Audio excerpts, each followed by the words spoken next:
Good afternoon, everyone. Welcome to the East Bay Regional Park District Board of Directors. This is a special workshop.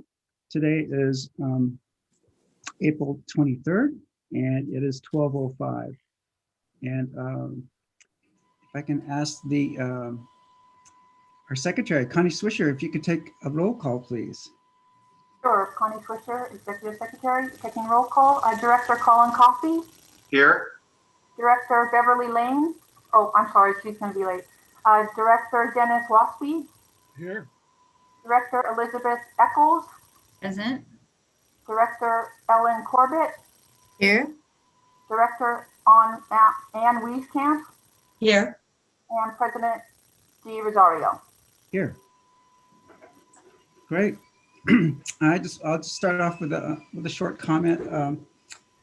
Yes, in the wake of this momentous decision that was made in Minnesota regarding the George Floyd trial, I hope this gives us a resolve to further our efforts into diversity, equity, and inclusion within the Park District, and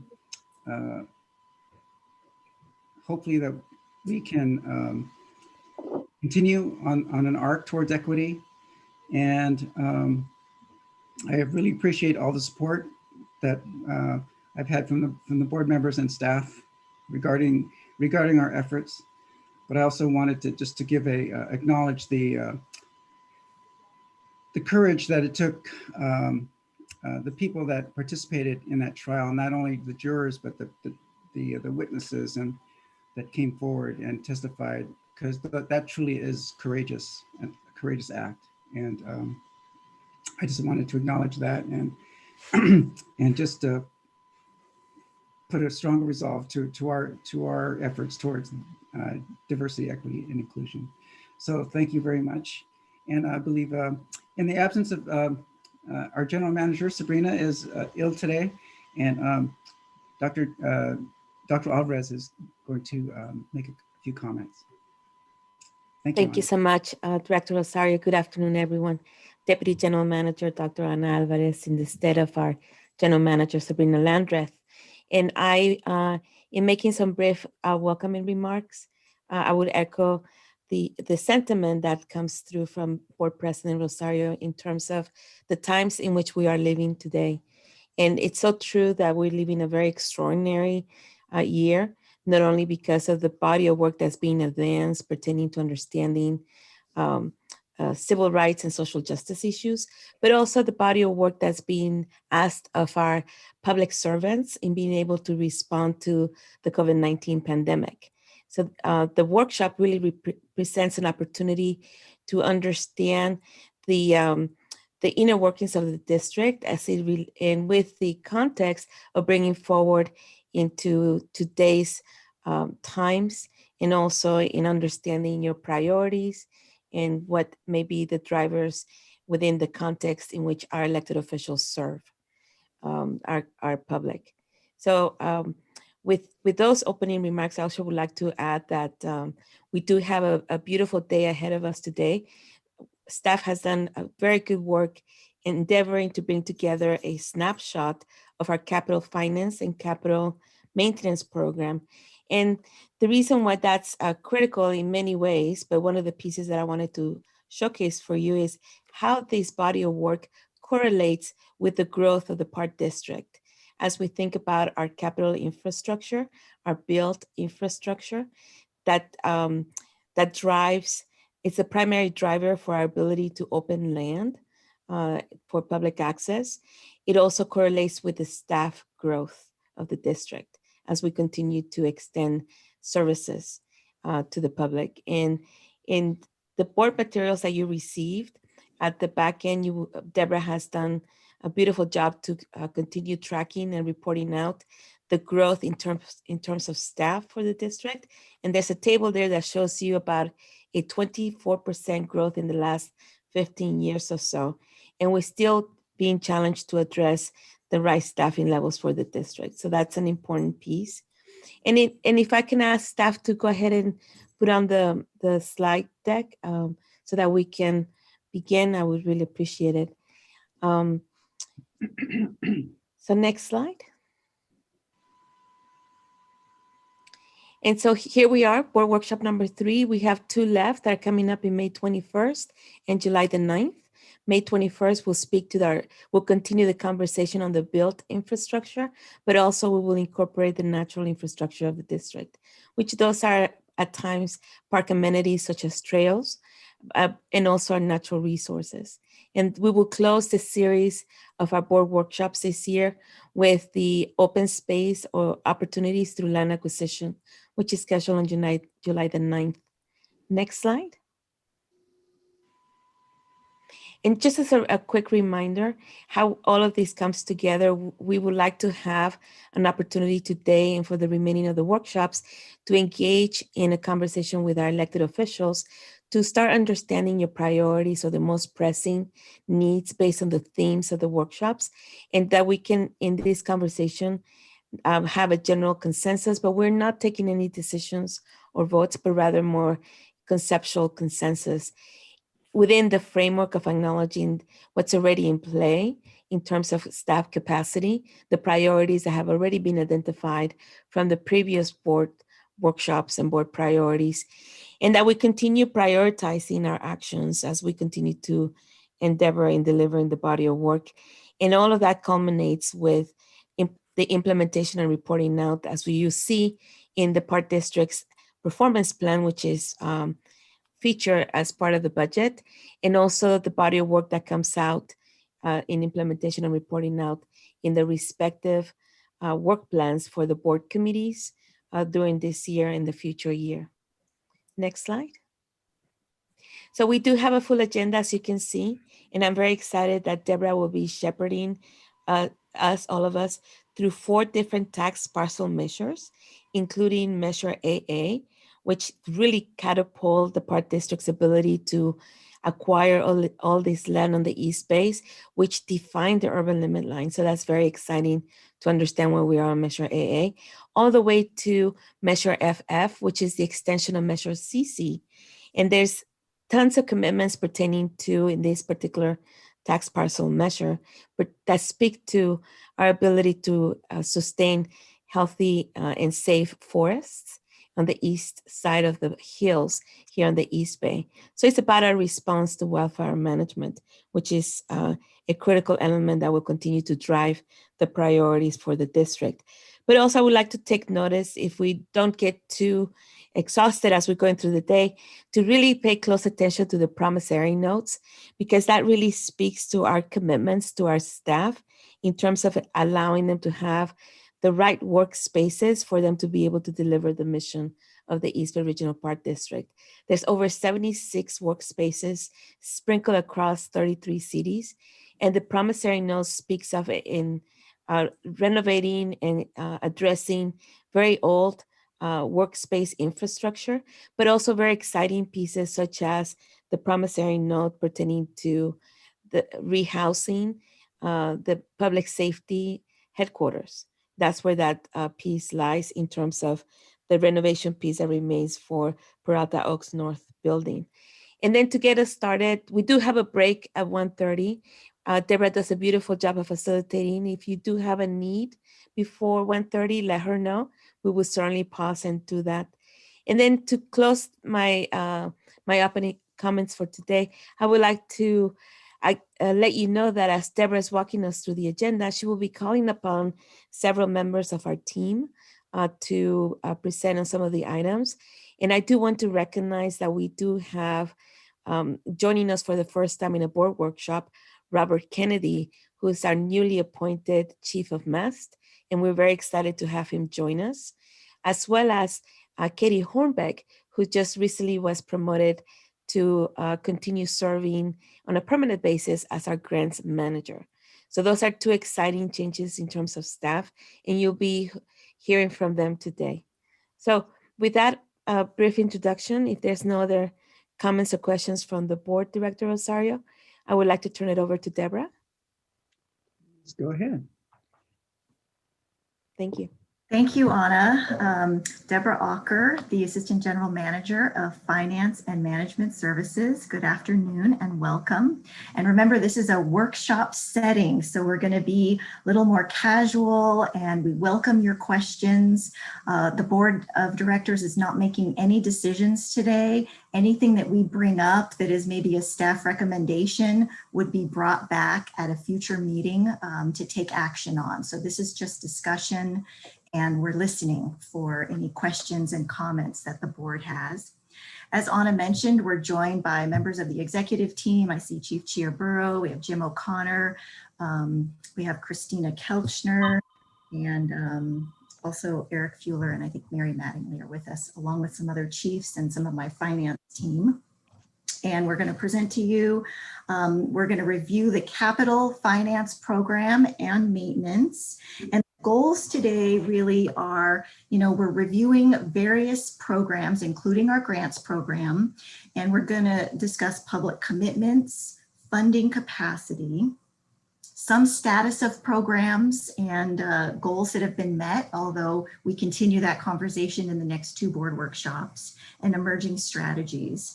So we also use this workshop as an opportunity to talk about the annual budget cycle and fiscal pressures and budget strategies. So I kind of start off with that this year of talking a little bit about that. And then if you go to the next slide, Matthew, the agenda as Anna put forward, I start off with the first two items, then Katie Hornbeck, our grants manager, will share a little bit about grants and the Measure WW local grant program. Jeff Rasmussen, Assistant Finance Officer, will cover Measure CC and Measure FF. And then back to me for the bond initiatives, Measure AAWW. And I'll start with our major infrastructure renovation and replacement program. Jeff will help me out with that. And then I'll finish up and turn it over to Jim O'Connor and Robert Kennedy, who Anna introduced today, and we'll be out of here by 4, right? So that's our goal today. So next slide, Matthew. So as you know, we talk about the district has strong fiscal policies and procedures. We're very proud of that. We have diverse funding sources, which is fantastic, but there's always more to be done. And there's this economic uncertainty out there and physical uncertainties. And so it's always good to be reminded that, that there are challenges out there. We're still unraveling the economic effects of the impacts of COVID-19. Yesterday, some of my team members had a chance to meet with the Alameda County Assessor's Office to try to get a little bit more information about property values.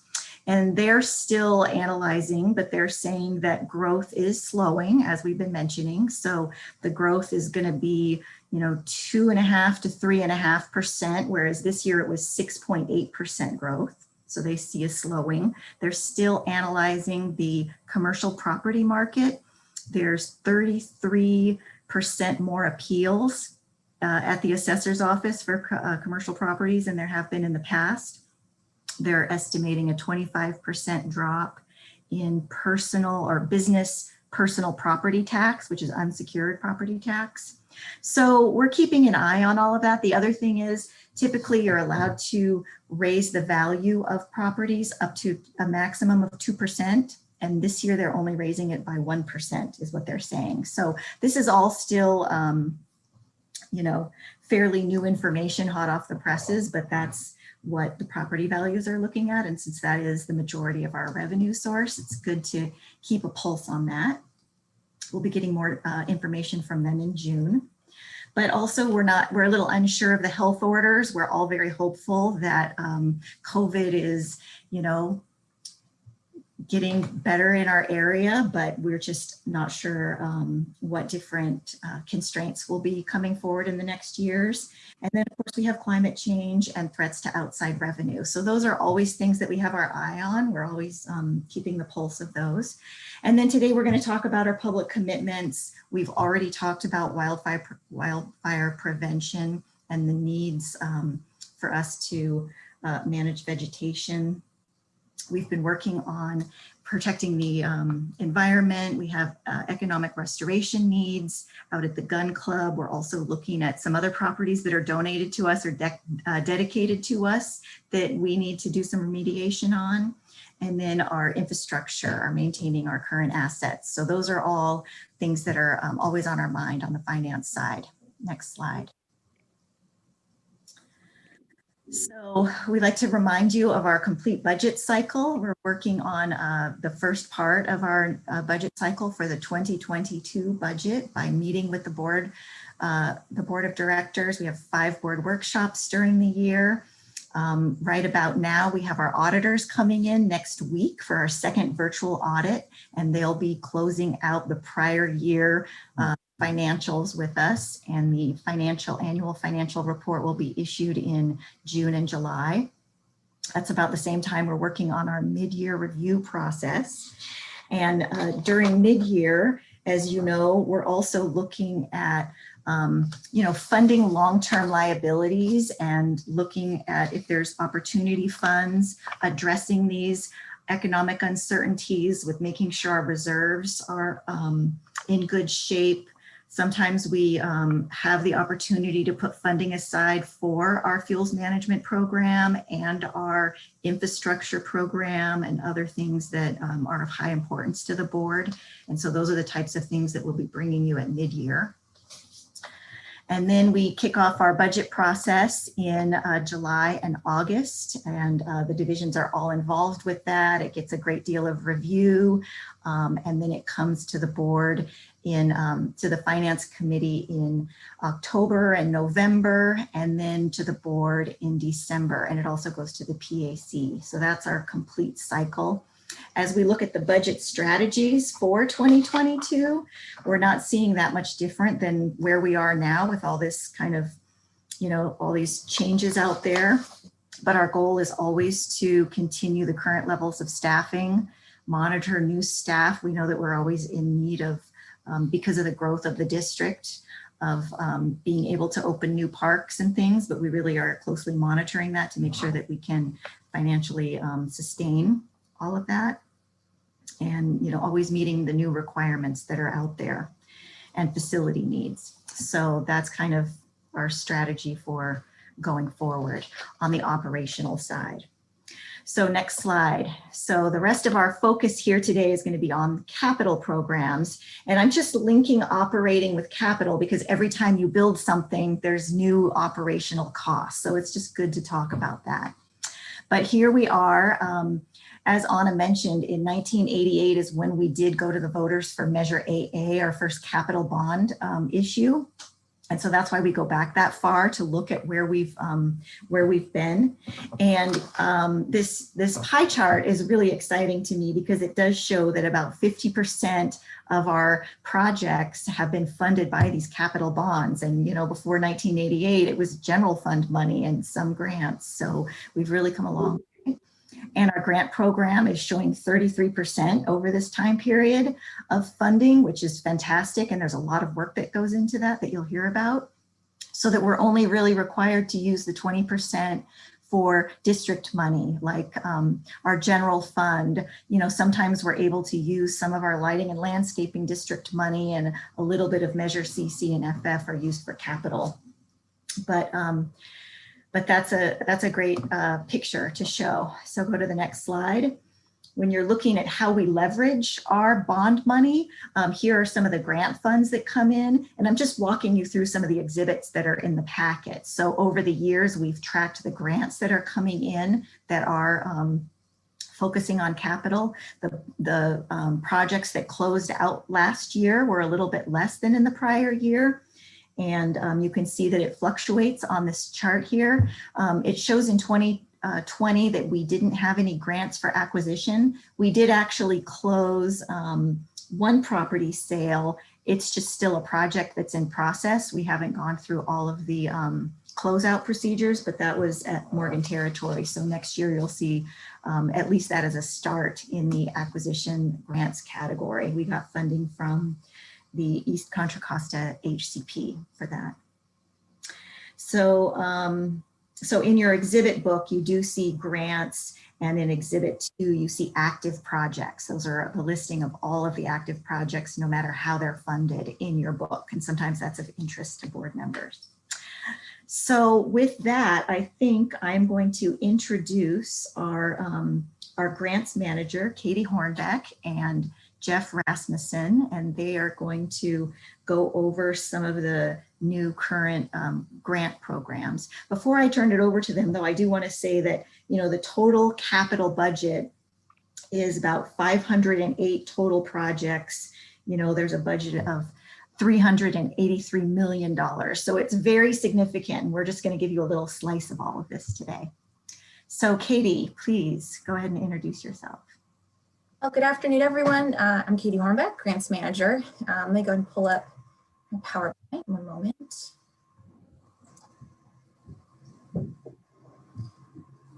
What, are we seeing that okay? Or let me try that one. I apologize.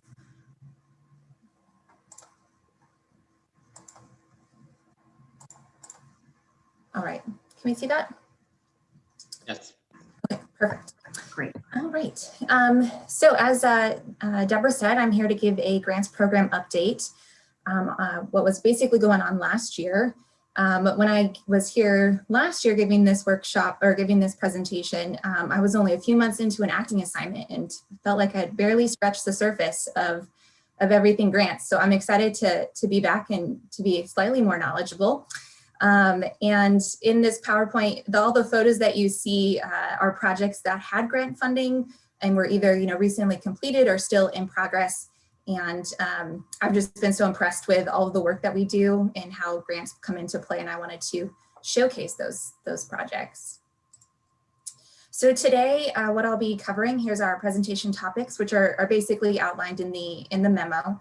But I'm going to start with a quick overview of the road from legislation to implementation, how we get from the legislation to our grants. Then I'll give a brief overview on the grants department, basically sort of what our workload is and what we accomplish. I'll touch on Prop 68 and then the 2017 winter storms, fuels management, those are our restoration grants, and then transportation trails, and end with Measure WW local grant program. So I wanted to start the presentation with talking about this, since it's legislation. The legislation side to the grants program is really critical. I work really closely with the General Manager's Office and the Legislation and Government Affairs team to be active in applying and securing and managing all the grants.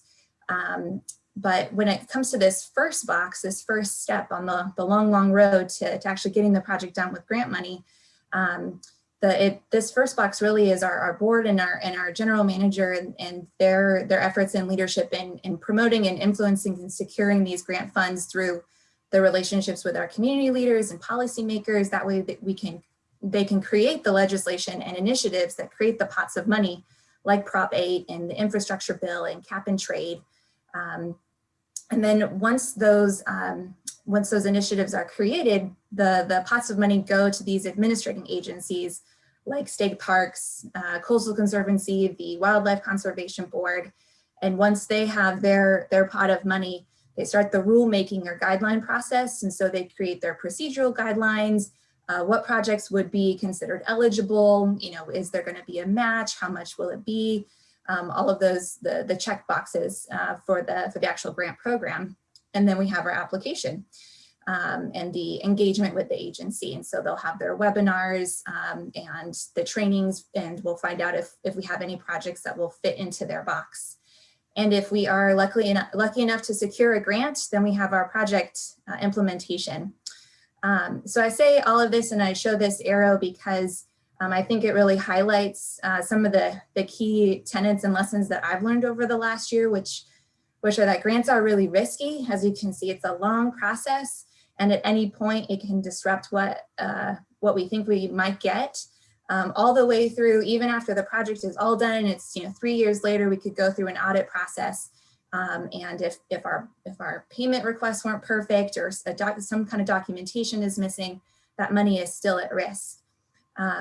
And we also get grants by relationships. Jeff is always saying relationships, relationships, relationships. And that comes not only from my end, but all the way to the top with our general manager's office and the board too. All right, moving into a grants department overview. The grants department monitored and managed approximately 180 grants or separate project contracts last year, totaling 152 million. And then last year, the grants staff, and the grant staff consists of myself, we have an account technician, Alex, and then our administrative analyst, Jessica. They invoiced and we received approximately 7.3 million in grant payments from over 70 projects. These are all listed in the exhibit, starting on page 95, going through 114. And you can see every single project that we were monitoring last year and the amount and the status, as well as what we were invoiced. So these two charts, I'll start with the one on the left. This is showing basically as a few weeks ago. So on the left, we say open or current grants. We keep a database and we'll flag each entry in one of 5 categories. And so pending would be, we know this pot of money or this grant program is going to be announced later this year or even next year or in the next few weeks. And so we want to make sure that we have that in our queue ready to apply for. Once we've applied it, obviously then it sits into that applied category. If we are awarded a grant, this is really where a lot of the work on my end comes up. Just because we've been awarded doesn't mean we have that money secure. I often have to give many documents, and we have to finalize the budget and the scope of work before they'll give us that executed agreement.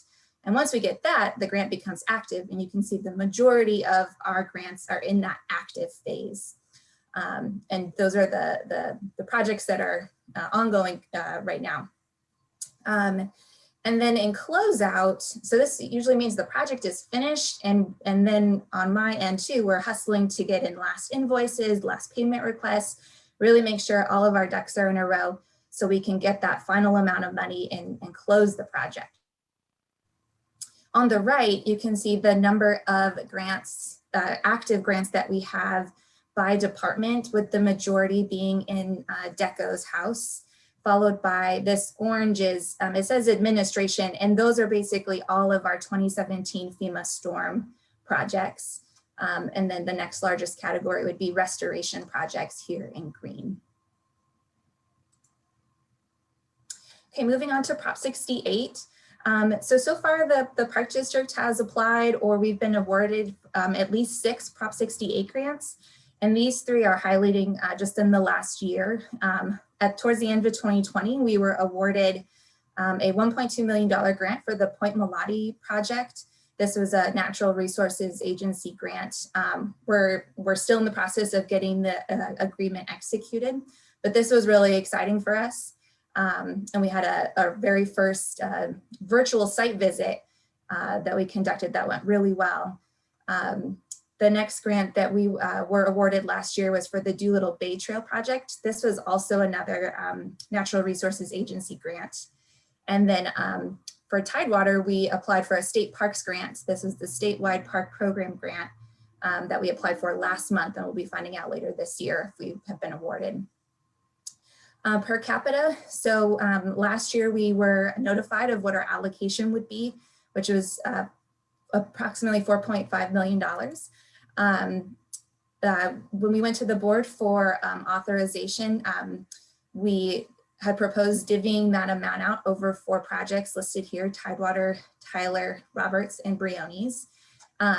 With this money, it's basically guaranteed funds, but we still have to submit an application. And then once we submit our applications, we'll get our grant agreement. But the next program listed below, Recreational Infrastructure Revenue Enhancement, which stands for RIRE, is a similar program. We are allocated a certain amount of money. Our award was just shy of 1.6 million. And earlier this week, the board approved us using those funds towards the Roberts Pool renovation project. This specific pot of money really was very narrow in where we could apply. It had to be in the Measure FF zone or area. And because of the nature of this grant, it was really geared for projects like Roberts Pool, and it's pretty far between to get grant programs that will fund projects like pool renovation. So this was really great for us. There are a couple other Prop 68 programs that we know will be announced later this year, and that we keep our eye out for. 2017 winter storms, just a very brief update of where we're at. We have 58 projects located over 29 parks, 39 of which have been completed, and we're on track to get the rest of the projects completed by the end of 2023. Okay, fuels management. So these first 4 grants that are listed, these are active grants. 2 of which are FEMA, pre-disaster mitigation and hazard mitigation grant program. And then we have a grant from CAL FIRE and the Coastal Conservancy. And so these 4 grants are funding essentially all the same areas or the same RTAs. And the CAL FIRE and the Coastal Conservancy grant, those will be expiring next year. So we'll either ask for an extension if we're still needing to do some work as well. And then this red line right here is a very recent award. This hazard mitigation grant that we applied for, this was something Tiffany Margolisi applied for in 2019 and hadn't heard anything for over a year. And then Cal OES reached out and said, hey, is this project still something that needs funding? We said, yes, of course. So this was for fuels management activities in the Tilden Claremont Canyon area. So it's going to be a while before those funds are secured, but we're working through that process. Just I think maybe 2 weeks ago, the governor announced or recently signed I think $536 million wildfire package. And so that money got divvied out into different agencies, a large portion of which was CAL FIRE. And there are 2 programs that were announced maybe about a month ago that we know we're eligible for. One is called Fire Prevention and the other is the Forest Health Grant. Those applications are due in the next month or so. So we plan on applying to both of them. And then a chunk of money, about $12 million of that package went to the Coastal Conservancy. And we plan on applying for that one as well. And for that particular grant program, they want the work to start immediately, this summer. So it's a really quick turnaround on one. If we find out, we'll get that grant. Whereas the other ones, the CAL FIRE, we probably won't find out until the end of the year, and the work would start next spring.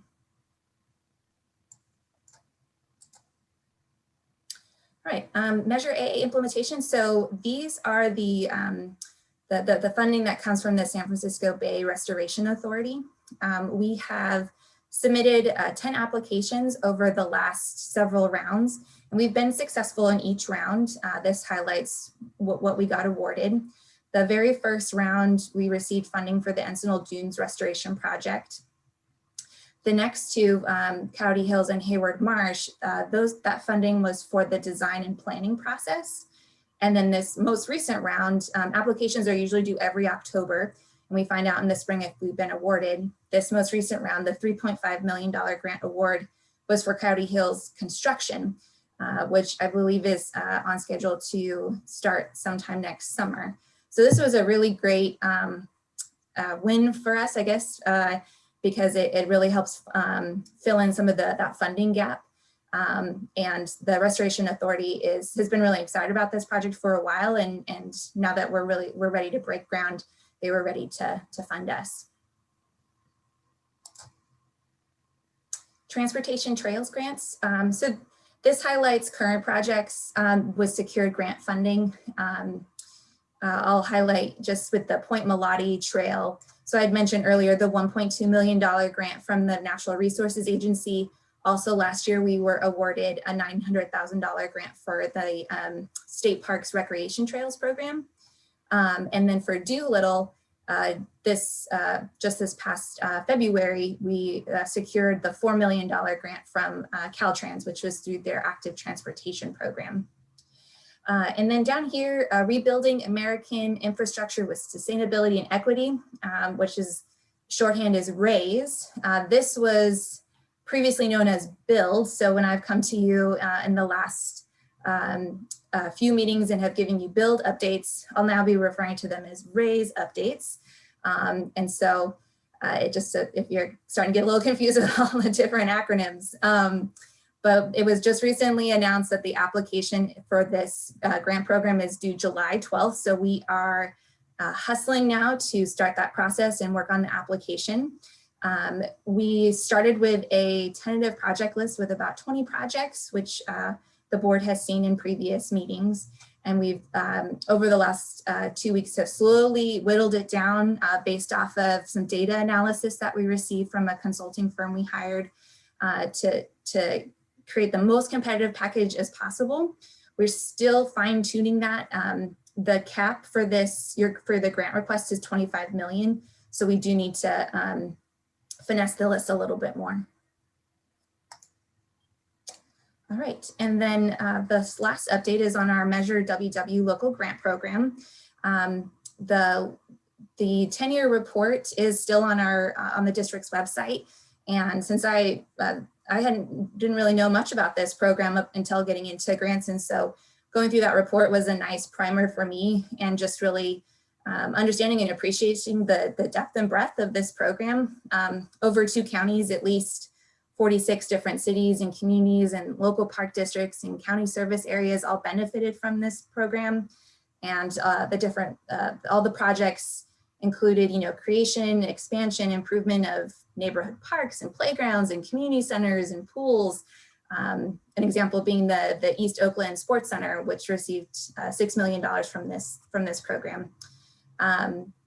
The program is scheduled to expire this year. We'll be coming to the board sometime next month to request another 3-year extension to give the agencies enough time to complete their projects, the majority of which have said that they plan on being able to complete their projects by end of this year, but a few have requested an extension already. And we have received just 1 application for 2021, and you'll hear about that when we come to the board next month. And that is my grants program update. I'm happy to answer any questions or field any comments.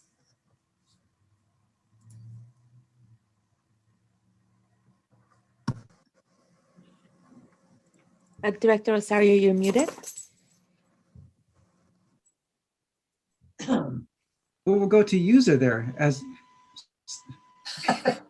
Thank you. formerly known as Director Lane. Yeah.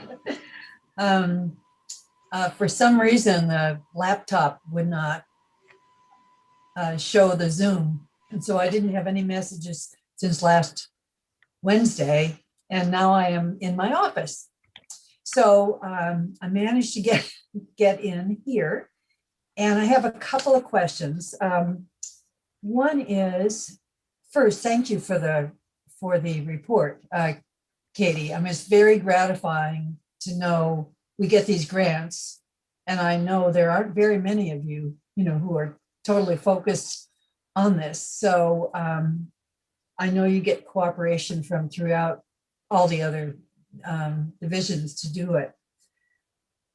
So I have a question about AA, the Restoration Authority.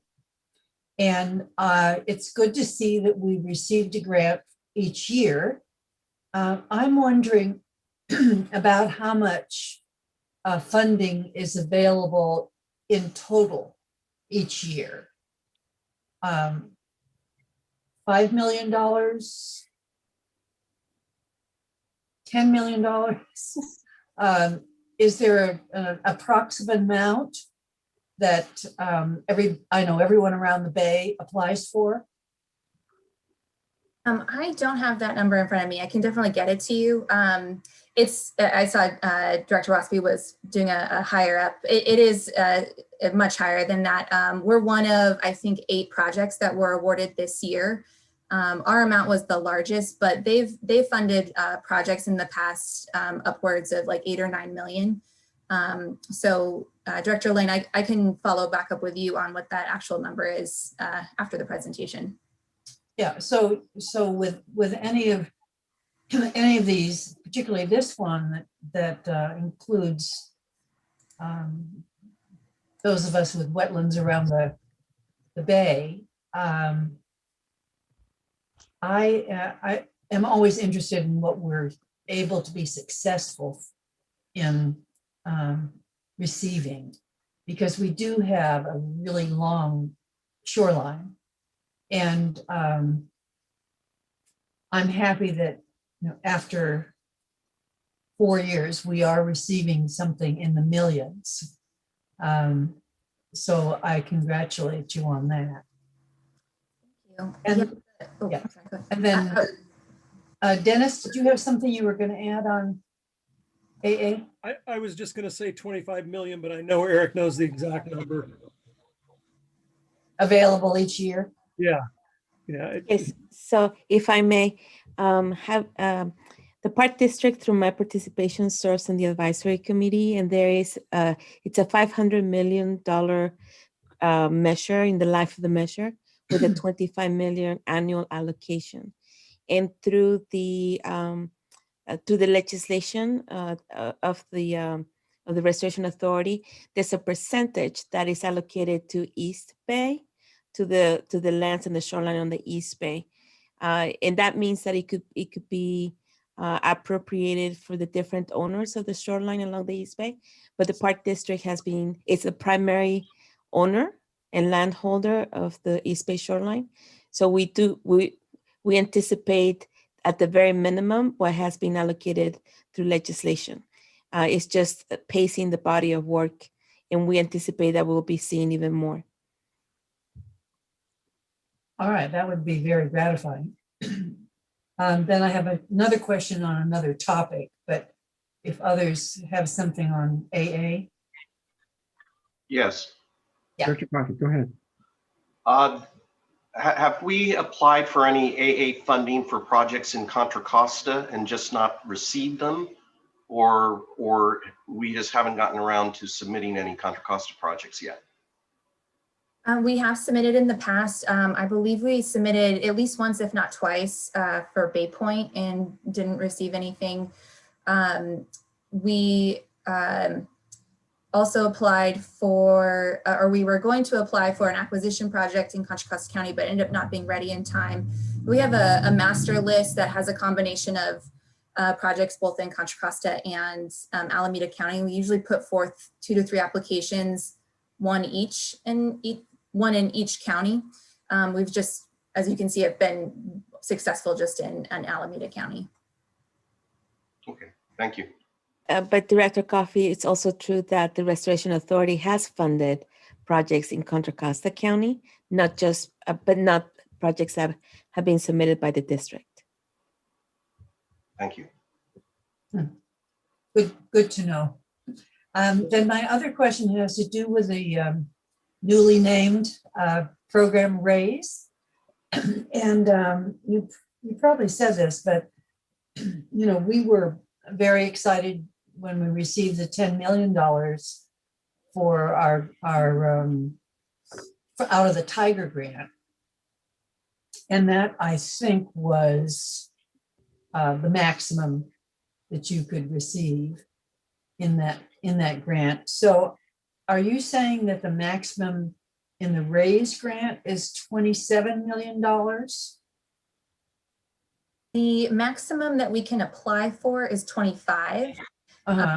Our whittled down list, not final, is currently sitting at about 27 million. So we have to figure out what we want to, move or shave down, or how we want to adjust our request. But the max is a 25 million ask. We anticipate probably only getting about half of that from, assuming we are awarded from the Department of Transportation. Thank you. Director Coffey. I have a question concerning addressing one of Katie's first or second slides early in the presentation. It addressed it said something like your department is managing $121 million in grant project funding. And then there was a reference to the funding that actually occurred in 2020. And it wasn't clear to me what was going on with those numbers. $120 million is a tremendous number. I assume that is, and just tell me if I'm wrong, I assume that number came from totaling up based on the total projects that are current, what grant funding exists for them, whether received or going to be received in the future. Yeah, let me see if I can clear that up. So I think I'm looking at this slide right now. So we were managing or monitoring 182 separate project contracts totaling 152 million. 152. Okay. 152. And then, so yes, that's basically everything in our database that we're tracking. So money we've been awarded, that we have secured or is in closeout. But so that's our grants. And then I'm sorry, I don't know if I remember the second part of your question. The second part was the information right below that paragraph you were just reading, and that was what you'd actually received or spent yes. in 2020. Yes, so we're invoicing throughout the year, and that 7.3 million is what we received in payments from agencies. We invoiced quite a bit more than that, but by the end of 2020, we had only received 7.3 million from the agencies. Okay, so I'm still looking for a means by which I can tell what we actually spend in a year. And Deborah Ocker knows that I've kind of sought a means of figuring that out, because the annual budget, where we have an expense budget that combines capital and operational and other expenditures, I want to say somewhere around $250 to $260 million. That doesn't reflect what we actually spend, though, since we receive and spend grant money that isn't part of our budget. And I've been trying to figure out where I can look to say, okay, in 2021, our total expenditures are 250 million or whatever, it's somewhere in that neighborhood. But we're also going to spend blank, $10 million on projects using other people's money. So our real economic engine, so to speak, is more like $260 million. So I've been looking to figure out how to do that for the last several years. And I don't know if the numbers are in the exhibit book or otherwise, but I just lay that out there again for you. Director Coffey, that's a great question. And I agree. I don't think we have presented to you the totality of all of the programs and projects. Today, we're really breaking it down by funding source to just share with you, these are the grants, these are the projects that are funded with Measure FF or with bond money. And you're right, some of the projects are huge and they're funded by all these different sources. So we will get to you, we will get a snapshot. I'll work on that and run it by you, and we'll see if we can get that picture you're looking for. Because it gives me a better sense of the size of our organization if I know what we're actually spending Yes. in a year, as opposed to what we tell ourselves in our budget we're spending. We can get that for you. We have all the data. Mm-hmm. Thank you. Great, I saw Director Corbett's hand, yes.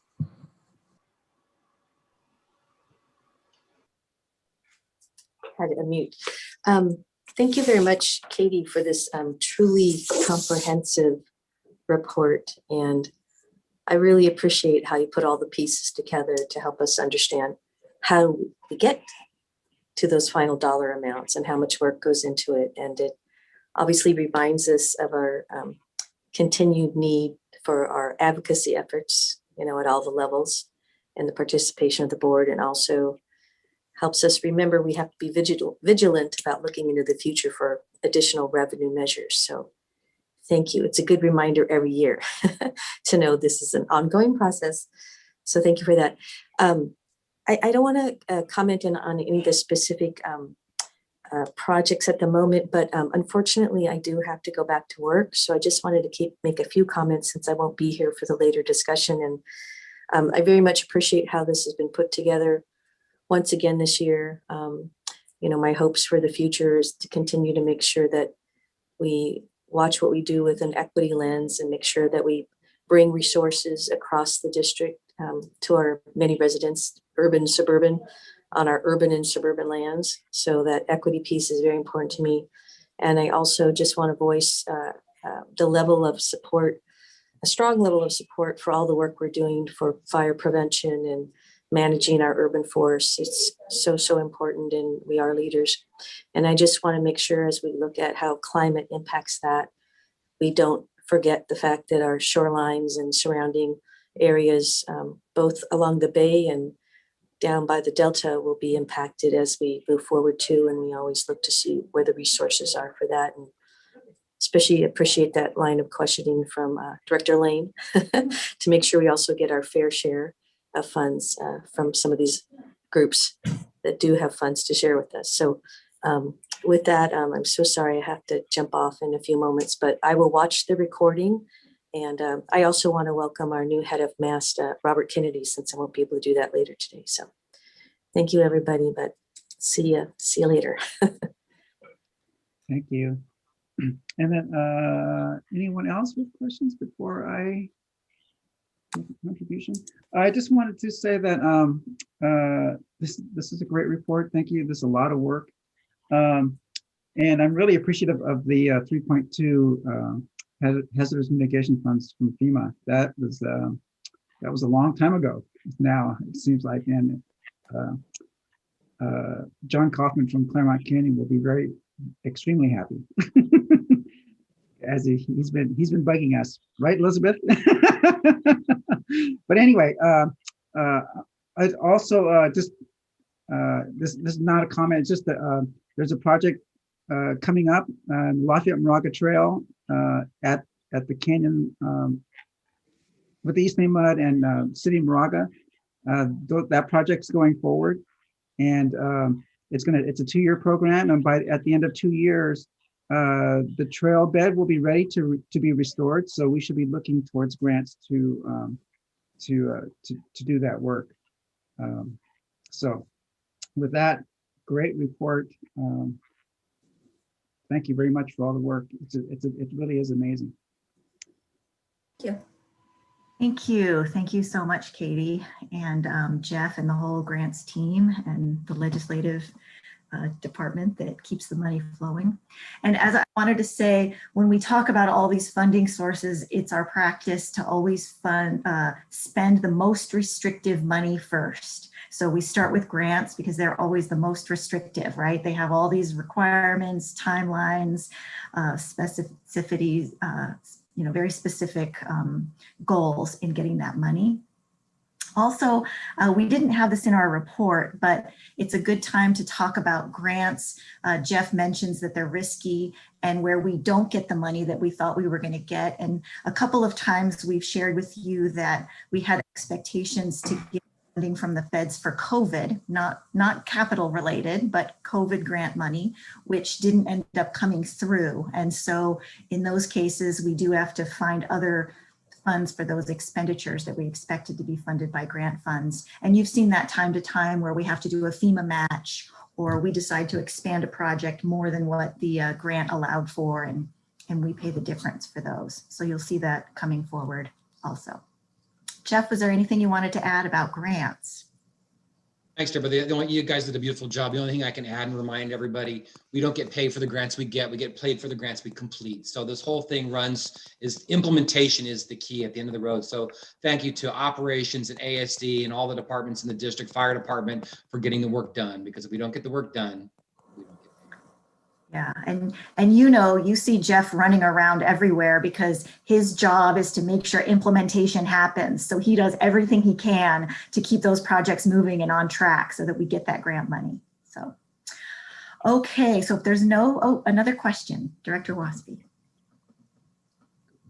Yeah, I don't know that I can articulate this, but I'm wondering is there any way, and I'm referring to our local grants program. So of the 500 million in WW, 125 million went to local grants. So we're this is a testament to how successful we are in getting grants, and it's amazing how we do it. And I'm very proud of our staff doing that, and everybody from the top to the bottom. It's amazing how we can show that, you know, I don't know if it's 50-50 or even better in some cases.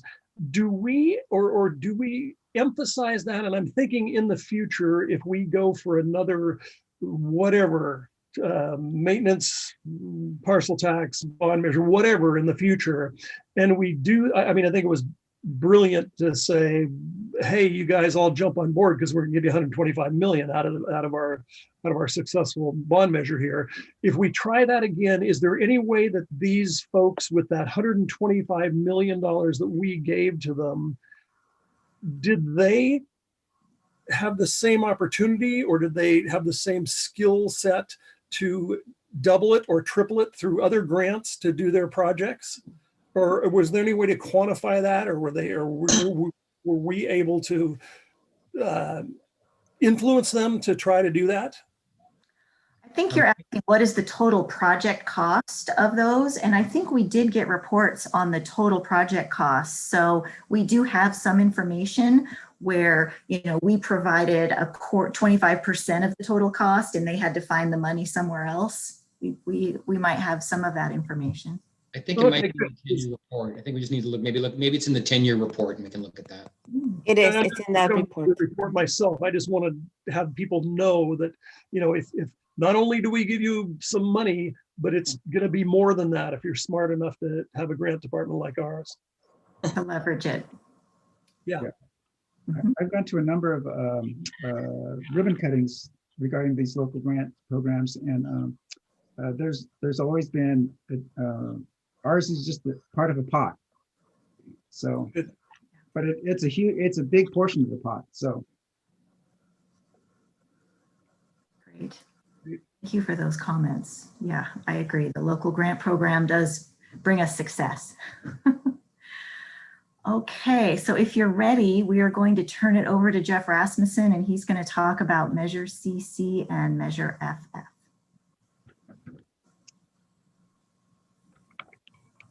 Good afternoon, everybody. Jeff Rasmussen, Assistant Finance Officer. Next slide, please.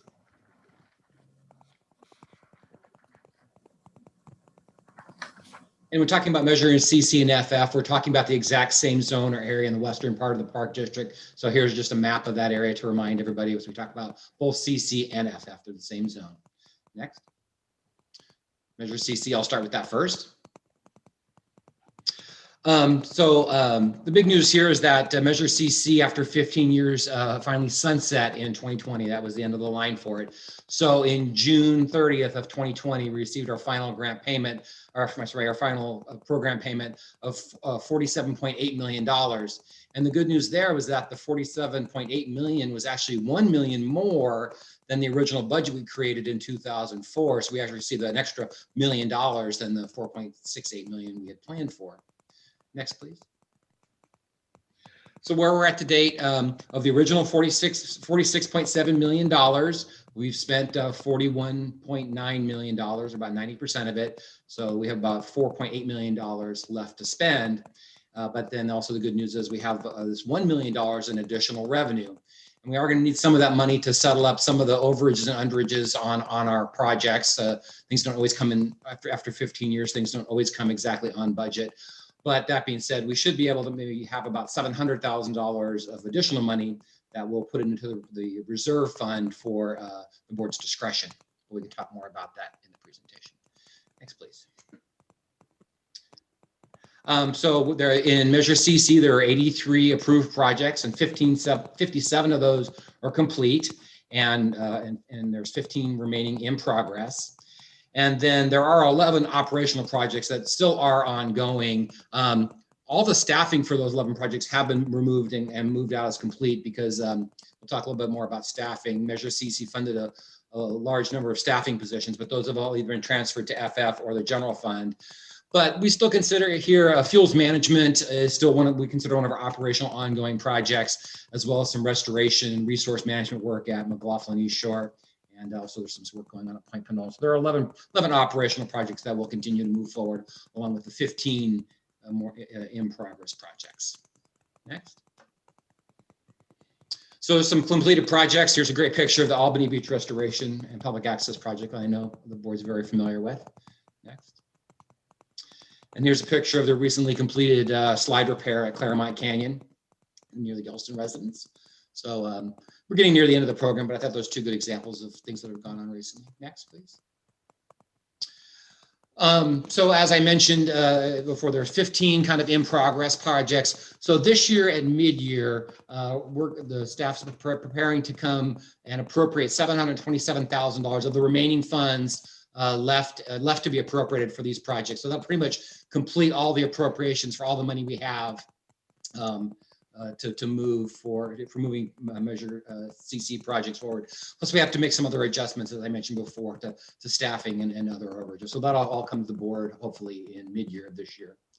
Next, please. So some projects to highlight that are in progress. Here's the Tidewater Public Access Improvements. Also, it's a major CC project. So that one. Next, please. And then Miller Knox, the replacing the rails with San Francisco Bay Trail at Miller Knox is probably one of the last original projects mentioned in the ballot measure that still needs to go forward, but we are making great progress on that and look forward to it, getting that done. And then just a few other projects that are still to be done that don't have slides for necessarily, but Point Melati Bay Trail is a CC project. Katie mentioned that. We do have money for the Point Pinole Visitor Center, and the Doolittle project also has a good pot of Measure CC money going towards it as well. Next, Matt. Thank you.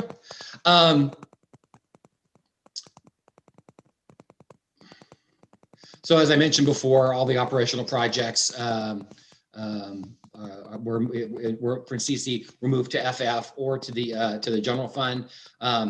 And we have a $1.4 million remaining in fuels management.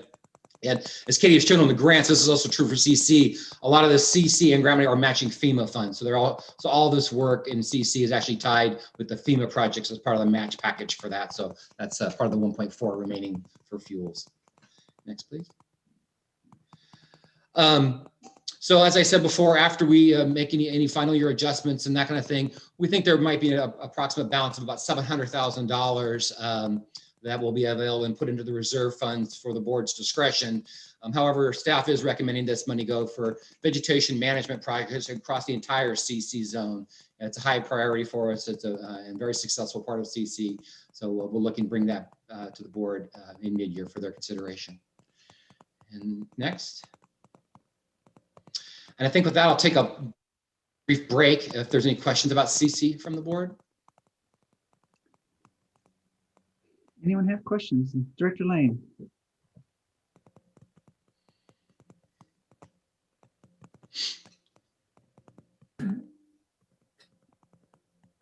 So in CC, did we have funds reserved for a big major project? Yes, there was like $4.7 million reserved, and over the life of CC, they did put it towards some big projects. Point Pinole Visitor Center, Doolittle. Help me, Deborah. Was another big measure? Well, we spent Atlas Road Bridge. Maybe Atlas Bridge. And maybe Golden Gate Fields, I think. But you're correct, Director Lane. There still are balances of money that we've budgeted and are waiting to have additional actions taken on it. Mm-hmm. So some of those money, like the money that was appropriated to Doolittle, is part of that project and will be implemented going forward. That's right. So, earlier board discussions talked about scattering these funds less. As you recall, it was like we should have one or two signature projects, so that when you talk about these funds, you turn to those big signature projects. And what we actually ended up doing was maybe having 4 significant projects, would you say? Yes. Yes. Okay, and so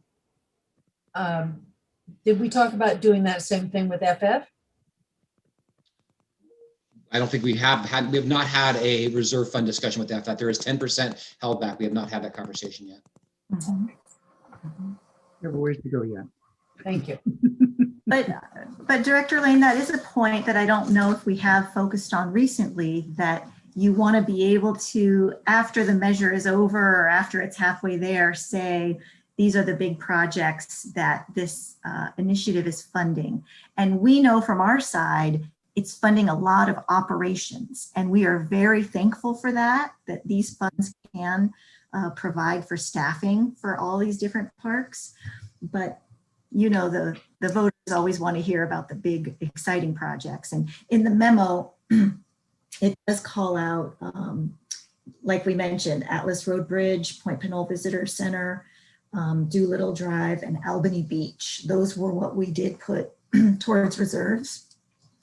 And then the detailed report shows all the other things. Again, giving a little bit of money that is leveraged for a bigger project. Yeah, and I think we all really appreciated being able to do that, because we needed to finish things. Like we needed to finish the Atlas Bridge. And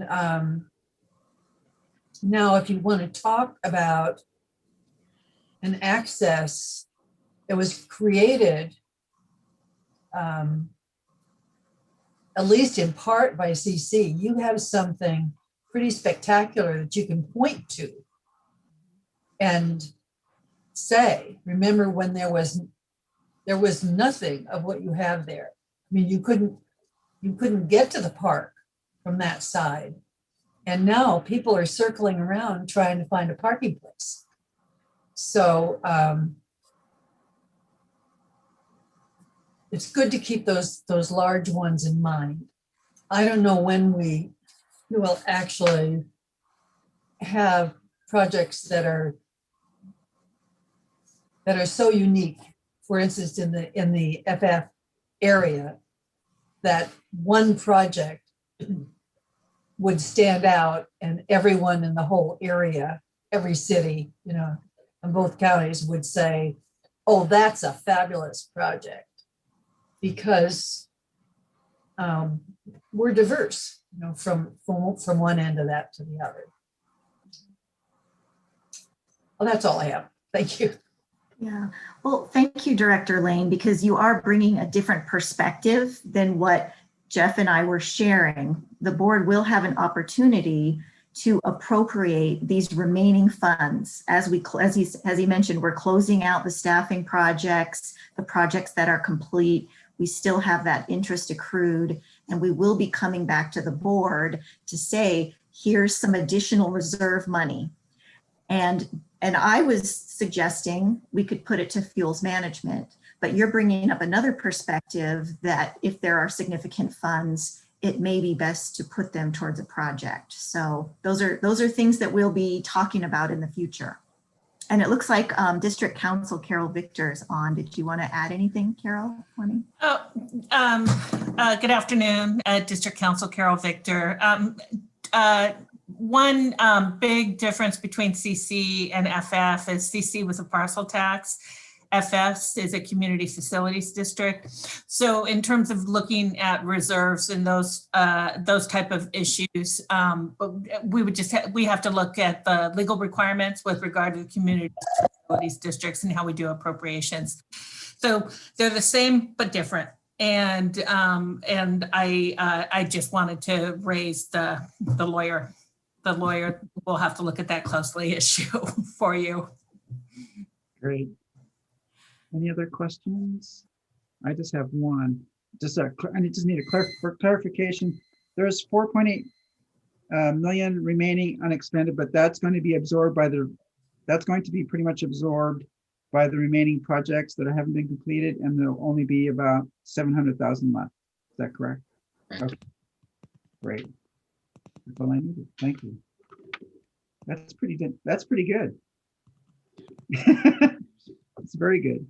Staff did a lot of work on winding down Measure CC. We're very successful. So I think, thank you. Yeah, and I think the whole staff did. It's just recalling, in 2015, the district worked very hard to put us in a position to be successful at FF. That's been a good thing. And then, yes, after looking forward a program 15 years ahead with escalations and inflation, all these things, to bring it in this close, and I think we're on track. Yeah, that's amazing. Excellent work, everyone. So I think we're ready to move on. We'll move to FF then. Matthew, please. Thank you. And go ahead. Next one. So just to point out here, we talked about reserve funds and projects, and point out, like CCFF, we only get a small amount of money each year. So in FF, it's a little more. We get $3.3 million, but that's also why we really at the beginning as FF, and right now we currently really don't have a lot of extra money for projects. So I'll show you that, especially early on, a lot of our projects a lot of our funding is going towards staffing, and it does kind of makes it a lot harder to implement large projects, and particularly even get towards now than even reserve funds. So that will be a thing we'll continue to monitor and discuss as we go forward. Next slide, please. So here is the staffing requirements out of FF. So in 2022 starts out here, or coming up to be about $1.8 million. And you can see even over these next 3 years, it escalates to almost $1.9 million. So that will continue to be a focus, especially early on as we move, as we start implementing Measure FF. Next, please. And the previous list was all the FTEs by park. And Deborah thought it might be helpful to the board to see the Measure FF FTEs or staffing positions by type or position. So 4.4 rangers in Turk and Park Recreations. Stewardship has 3.6 positions, the police department, and 1.9 FTEs in fire. So that was a good look, another look at it. Next, please. So for budget year 2022, we have a preliminary budget of $2.6 million we're proposing. Some of the folks in Green Transportation is maybe begin some of the transit partnerships thought of in the measure. A safe and healthy forest will continue. Martin Luther King Jr. Shoreline Tidewater visitor use improvements is also a priority for FF. Lake Temescal continues to be a priority. We have money for the dredging and the restoration project, but we also have oxygenation and green algae prevention work going on and being funded by FF. Adding to Miller Knox, finishing off the Bay Trail is a priority for CC, but there's also a good chunk of money for renovation of Keller Beach. So it might be a nice opportunity to combine all those projects together into a single accomplishment. And then work with Mass and begin the water bottle filling station installation project. Get started with that. So those are the priorities there. Thank you. And again, just a reminder that the similar areas, and maybe I'll show you just a few project highlights. These are not just things from this year. They're kind of things that we've focused on projects wise so far. Next map, thank you. So Point Lottie Bay Trail extension was one of our first early appropriations of FF funds. Next. McKay Avenue at Crown Beach. Until we had also about $500,000 from FF into this project, and until we've resolved our utility and right-of-way issues there with the state and the feds and the neighboring properties, it'll be hard to build anything. But DECO is working hard at projects, so that's definitely a priority. Doolittle Bay Trail also has FF, CC, and grants in it. It's a very large project and high priority. Lake Temescal, obviously, we've been focused on that, working a lot with stewardship. And next, please. And as I mentioned, begin working on our water. Sorry about that. Our water bottle filling station project in the FF zone. And then, of course, fuels management. Fuels management is absolutely a huge priority in FF. So that's it. Next, please. And I think that's it. And we'll take any questions or discussion about FF. Director Wieskamp. When it comes to fuels management, if there's an idea of something experimental we can do with the wood we're taking out, is that something we could fund with that? That's a good question. And there is not A lot of the funding for FF goes into staffing, so that's a major drawback. But there's about $85,000 a year approximately that can go into project-related things for fuels management. So that's fully at the district's discretion of what we do. But again, it's limited with FF. There's not a lot of project funding, only about $85,000 a year. But if the district wanted to look at something like that, we absolutely could do that with FF. So you'd have to sort of put funds together from all over, which y'all are good at. That's true. I just think it's becoming very apparent to me, watching all kinds of programming on television, PBS, and so on, that one of the crisis points is, what do you do with all the thick and dead wood throughout Northern California, maybe Southern too? I think we need to look and see if there's something experimental that we can gather support together and try to do something, be proactive. Eric and I were on a call yesterday with Captain Tiley and FEMA, and she definitely made that point. Yeah, I don't know what it is. I've seen somewhere, maybe it was the state of Washington, where a company's actually been developed, that they know exactly what to do with the wood when they take it down, how they handle it. They make use of the leftover stuff. It's just amazing. So I think we've got a huge problem out there. So if we can come up with something positive, gathering funds together, maybe taking more than just what we can do. But I think the more proactive we can be. But I appreciate what you do in there with this funds on the other side of my district, because I think you do great things. Any other questions? Yeah, just a comment that Director Wieskamp's absolutely right. And I know the Park District has been pursuing in the past alternatives. I mean, we're looking at trying to get grants for portable, I can't remember what they were called. Oh, I know. I remember. Yeah. That. Yeah, I just the biomass, portable biomass generators that could be located at Anthony Chabot, Point Pinole. And then also just recently, Chief Tiley was looking at the possibility taking up CAL FIRE on a loan of curtain furnaces. But but that has to go through air quality. And so we need to advocate there, I think. But there are definitely some options out there to deal with the massive debris that we'll get, especially with the tree mortality. Oh my God, that's so much material. Scary. Yeah. So thank God we have Measure FF. We have something. We can do something. Yes. Okay. Thank you, Director Rosario. Yeah, I think this year we did a big kickoff with staff for Measure FF so that we're all, thinking about that and moving forward.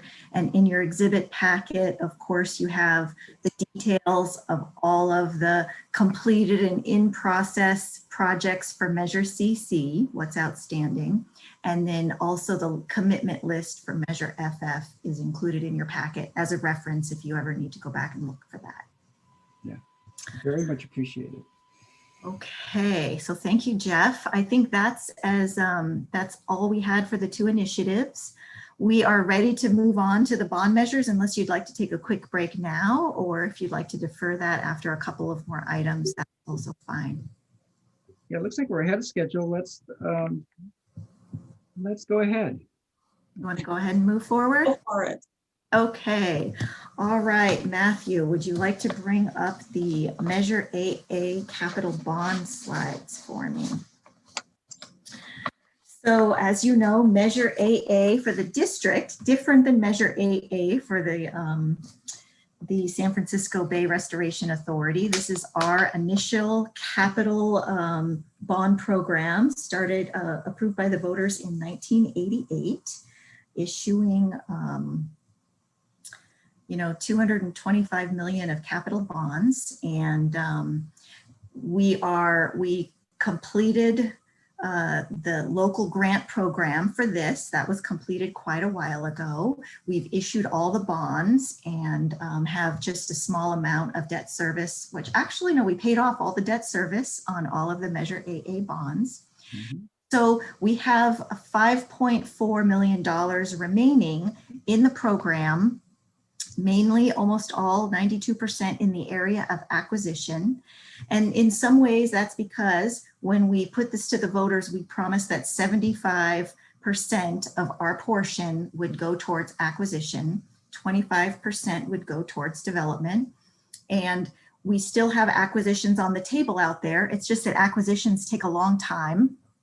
And so in this program, we did not allow for moving money from acquisition to development. So that acquisition stays there for future acquisitions. And these are the remaining balances. So just to remind you, when we're in the boardroom, we have the big map up so you can look at awards. We can make sure you have a copy of this, but the metros, I mean. So when we did our bond measures, we divided it into 3 metros by population.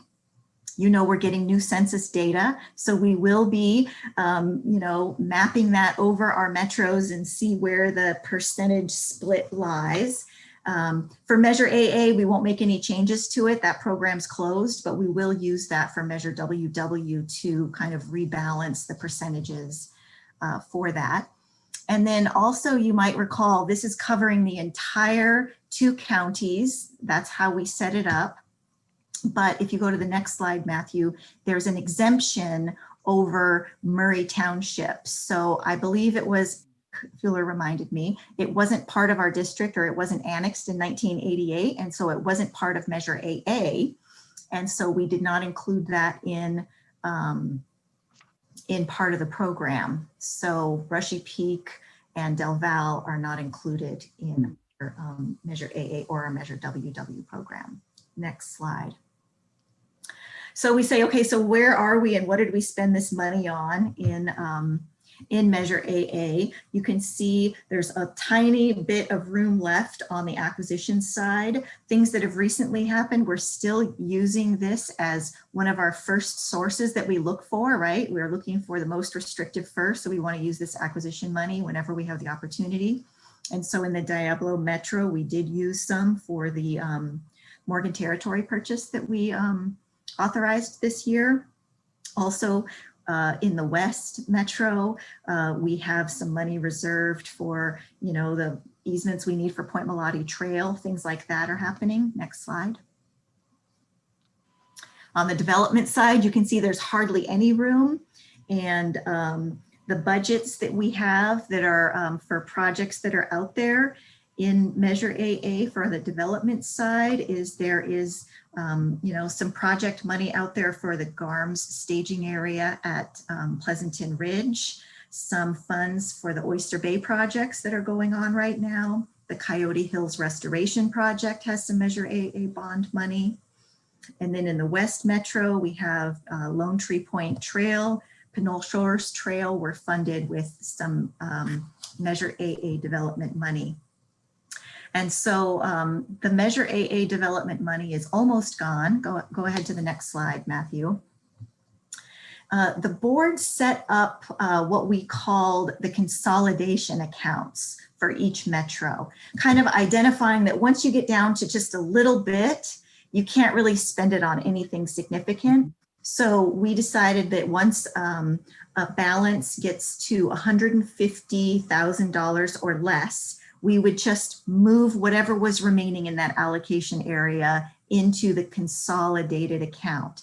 And then that allows for us to use the consolidated money on anything within that metro that's acquisition related, or if it's in the development category. So here you can see for the Diablo Metro, for Measure AA, just have $19,000 left in development, and I'm sure we'll be able to spend that. And then we have some other things in, go ahead back to that slide for a second, Matthew. So then we have some other things in the acquisition area. And so the Morgan Territory money, that's what I told you, we just drew some down for acquisitions. And now we only have 65,000 left. And during this year, we will be moving that into the consolidated account, and that line will go away. And you know, we have spent some funds in some of these other categories, but there are active acquisition opportunities out there. So we still are keeping that money for it, but the board does have discretion to move that money to anything within the metro, over time. So we're leaving them there now because we know that there's long-term opportunities out there. Also, I wanted to just bring up the fact that before I was here, we did a little report card on Measure AA, and we said, do we have these items in process or completed? And when I look at that report card that was done probably, I don't know, early 2000s, it does show that we did meet, or we had in process all of these public commitments. So we're saying we have achieved our public commitments in these areas. We just have some money left over for additional things that we can do. So that's enough about that allocation area. Matt, go ahead to the next one, the South Metro.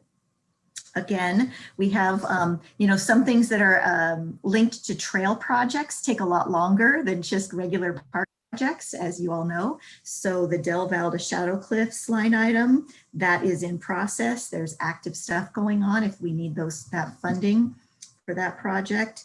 Also there's active projects for the other one. The one I don't see any activity, we haven't actually appropriated anything for the Shadow Cliffs to Sunol Trail. So that's something that, the trail department probably knows the status of how difficult that would be, but that's something that we haven't spent any money on yet at all. And it's just waiting there for when it's time. So. And then on the West Metro, a lot of activity there. Some of these are the more challenging areas that I think, again, we can say that we've made a lot of progress in here when I look at the report card that was done, but certainly there are some opportunities out there to spend these funds. So it's fine that they are there and available for us. So that's what my message is. There's acquisition money there. There are active projects out there that we are, continuing to keep our eye on. And so we will eventually be able to draw down that 5.3 or $5.4 million, and that the board does have some discretion within the metros. So that's my message for Measure AA. And I think that's the last slide on Measure AA. So are there any questions?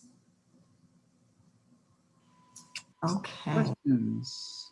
Some of the questions can be asked during the land session since it's acquisition money that's out there, but and then Deborah, to correct me if I'm wrong, but isn't this where there's an opportunity to have a conversation to consider moving funds between development and acquisition? Although we wouldn't encourage it because this is your primary tool to conserve open space, but we have done that in the past, haven't we? So thank you, Anna. That is the discussion for Measure WW, because in Measure AA, we did not allow ourselves that flexibility. That's why I'm saying the board has the discretion to move within the metros, to move things around. We still want to balance the metros, but we do not have the discretion to move from acquisition to development in Measure AA. In Measure FF, we do have that discretion, and we'll talk about the opportunities that we have for that. So we'll go ahead and go to Measure F. Oh, we have a question from Director Lane. Thank you. Okay, so this is, Anna partly reminded me.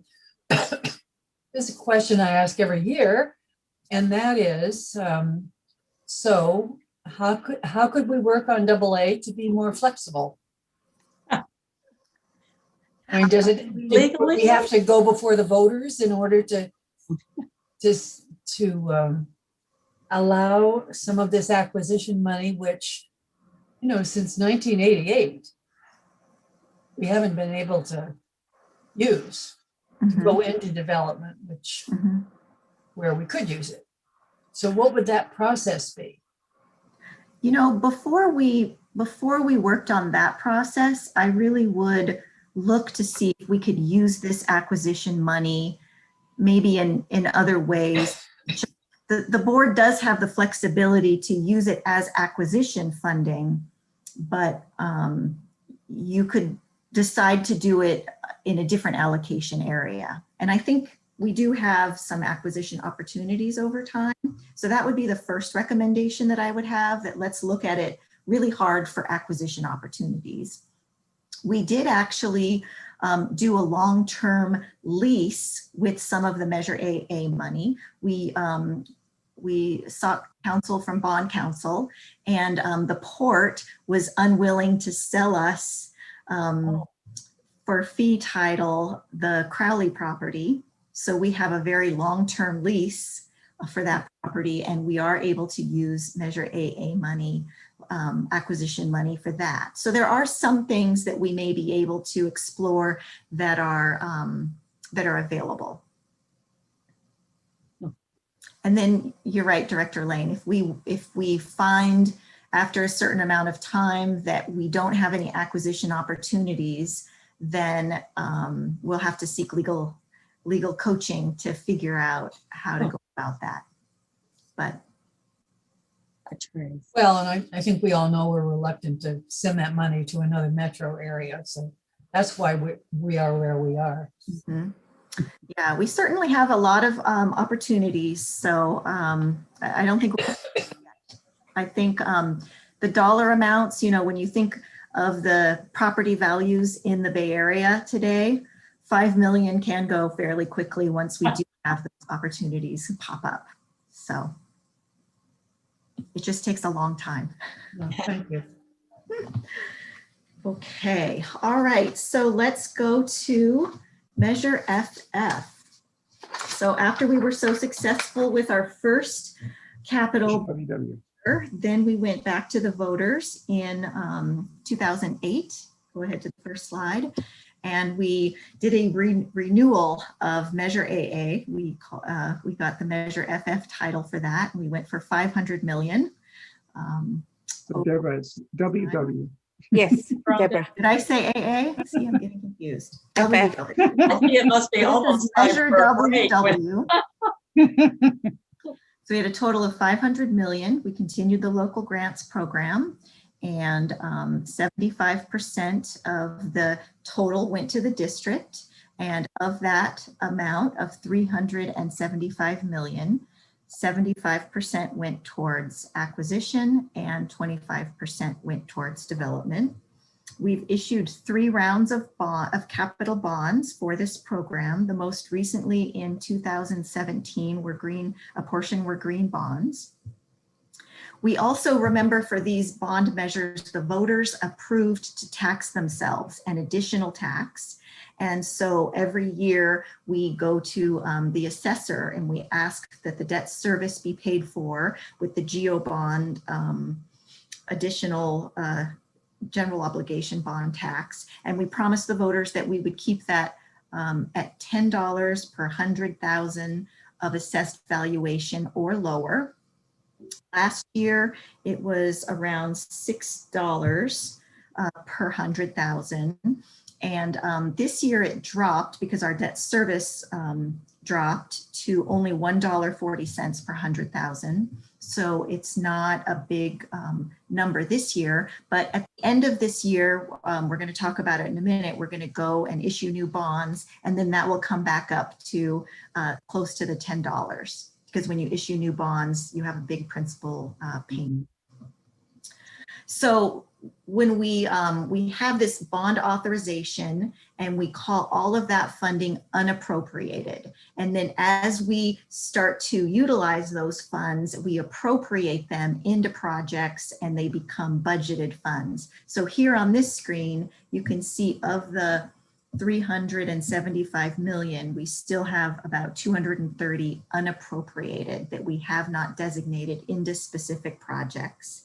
And when we put the measure together, we said about a third goes to each metro. As I mentioned, when we do the census, we'll see if there's a little bit more in the Diablo section, or if there's a little bit more in the west section. We're not sure how that population numbers are going to come out, but we might have to rebalance the metros.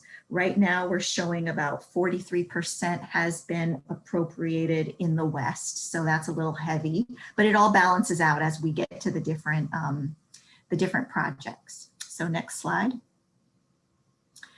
And we're still fairly new in this program, although Jeff is telling me, you know, we're getting into this program. We better start focusing on these commitments. So we have been making progress on the acquisition side. And under the West, we've appropriated funds for projects like the San Francisco Bay Trail extension at Golden Gate Fields there to Albany Beach. In the South, we had done acquisitions for Vargas Plateau. And in Diablo, we had done acquisitions for Byron Vernal Pools, lots of great projects going on. Next slide. And then on the development side, of course, we have our trails and bridges. So the Point Pinole Atlas Road Bridge that we talked about is part of the West's appropriations, along with McCosker Creek Restoration, the Lone Tree Point Trail Extension, Pinole Shores Trail, those are all in the West. In the South, we've appropriated funds for Hayward Marsh. There's appropriations for Tyler Staging Area as we're getting that started, and the Sonole Visitor Center, we're all appropriated out of there. And then on the Diablo side, the Bay Point project that we just completed, Big Break Visitor Center, of course, was a big project that we did right out of the gate. So those are some of the big projects. So before we get to this slide, I'll just talk a little bit about, in your packet, we have a lot of schedules for Measure FF, just because there's still a lot to talk about. And so you can use those as a resource. And one of them, we tried to color code where we thought we were on some of these commitments. Are we not started? Are we in planning or in process, or are we completed? And we put that in there if you get a chance to look at it. I was looking through it, and you know, like I said, we're early in the program, but there are some areas where we have not appropriated any funds at all. And that would be, you know, in allocation areas like Diablo Foothills. There's some money in Morgan Territory still, Quarry Lakes, Ohlone. So there's some allocation areas that just, you know, maybe there haven't been grants that have pushed them forward, but as we go farther into this program, we'll take a look at those areas and see what projects are out there. So you can go back to the slide now, Matthew. So this slide that he's pulling up is telling me when I'm supposed to issue new bonds. So the blue line here are, you know, kind of every time we get our next tranche of bonds, then we have this much money available to draw down on. The red line are what we've appropriated and said we want to have this money set aside for projects. So you can see that crosses over how much money is available once in a while. Mainly, you don't want to issue new bonds too early because there is a time limit. They say they want you to spend bond money within 3 to 5 years. So you do want to hold out and issue the bonds when you know you need the money. So as the green line gets closer to the blue line, that's when I have to issue new bonds. And you can see that we're getting pretty close. So that's why in the fall, you will see that we're going to come to you to say, let's issue some new bonds. And our plan is to, you know, we have our AAA rating still. So we'll go and get that updated by the rating agencies with our new general manager. And we will look to issue a portion of it as green bonds, whatever we can calculate that would qualify for green bond funding. We'll try to make sure that we maximize that as much as possible. Next slide. And so again, as we're analyzing how we're doing on the program, this is kind of the burn rate of how much we spend. And in the past, I've said we spend about $20 million on average a year of WW money. You know, last year's hard to compare to anything. COVID was different, even though we were working on a lot of projects. I think there was a little bit of a slowdown in some of our capital project spending in that area. Next slide. And reserves. So we've already started the conversation a little bit about reserves and also how we're allowed to move money around. But this program did provide for a $26 million reserve, and we've appropriated some of that for projects. So we have 20.8 million remaining. And some of the projects that we think may need additional funding from this reserve pot, because maybe their allocation area is already been utilized, would be there could be additional funding for the Pleasanton Ridge staging areas, development of the GSA properties at Crown Beach. And, you know, there's many other projects that are out there. So we have the 20 million that's allowable to use for any projects throughout the district. Next slide. I think this one shows what we already have appropriated from our reserve accounts. And that is Atlas Road Bridge, some funding for the Dotson Marsh, Pinole Shores extension of the San Francisco Bay Trail. We do have administrative fees that came out of there because that wasn't part of an allocation area. And then additional funding for Golden Gate Fields, San Francisco Bay section. So that's what we've spent, what we've appropriated our reserves for as of now. And so the conversation that that Anna was bringing up is, what are the opportunities for moving money around? And in your packet, it does list out where we have come to the board and asked for authority to move money from the acquisition area to the development area. And before we do ask staff or ask the board to consider that, we really look at what are the needs and are there areas that we can tap into funding somewhere else. So we try to make sure there's not an acquisition out there that we're going to take money away from.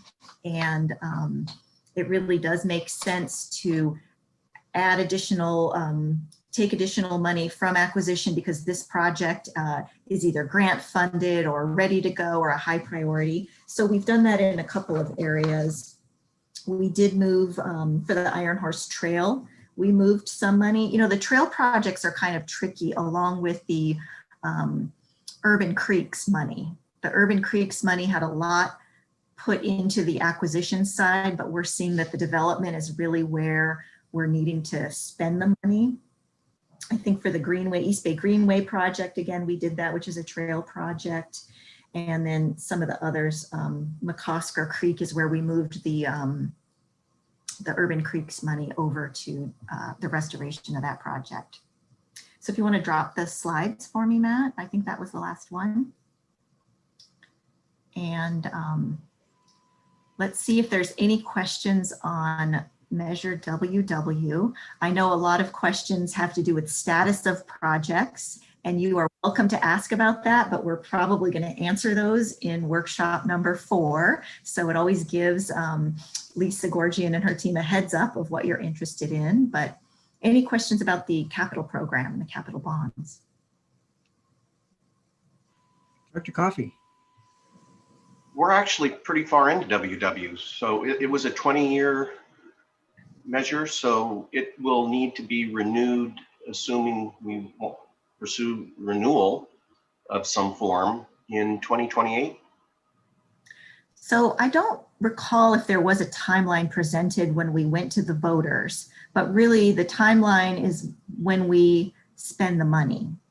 And we are allowed to, once we're finished issuing debt and all of the debt service is paid off, that's when we stop asking the voters for this additional tax money. So it is, the speed is up to us a little bit, unless Jeff or Carol Victor have any other information that I don't recall. I think that's how we do it. Carol? Colin, I'm looking at the measure as Deborah was responding, so I can report back before we finish this conversation. My memory, because I was a ambassador and I was assigned some speaking gigs for Measure WW, and I remember as part of the presentation, I think I used to generally refer to it as a 20-year period, or at least that was our estimate, that this would fund these expenditures over 20 years. The reason I raise it is that actually, if that is the case, if we're called upon in 7, 8, 9 years, whatever it is from now, I'm wondering at what point do we go back over the map, all our little stars that said where we would spend the money, And I guess you referred to it as a report card to see. In other words, at some point we need to look at that promise list. And we had a lot of success with WW because we were able to say, here's everything we promised we do with AA funding. And look, over this 20 years, we really did it.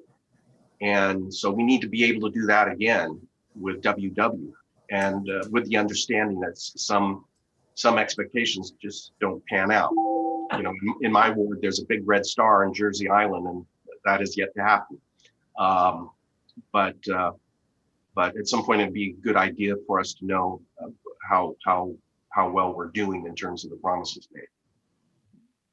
Thank you, Director Coffey. I appreciate that. That's why on Exhibit 7C, starting on page 213, we did try to summarize at a very high level of how far, what have we accomplished towards these commitments.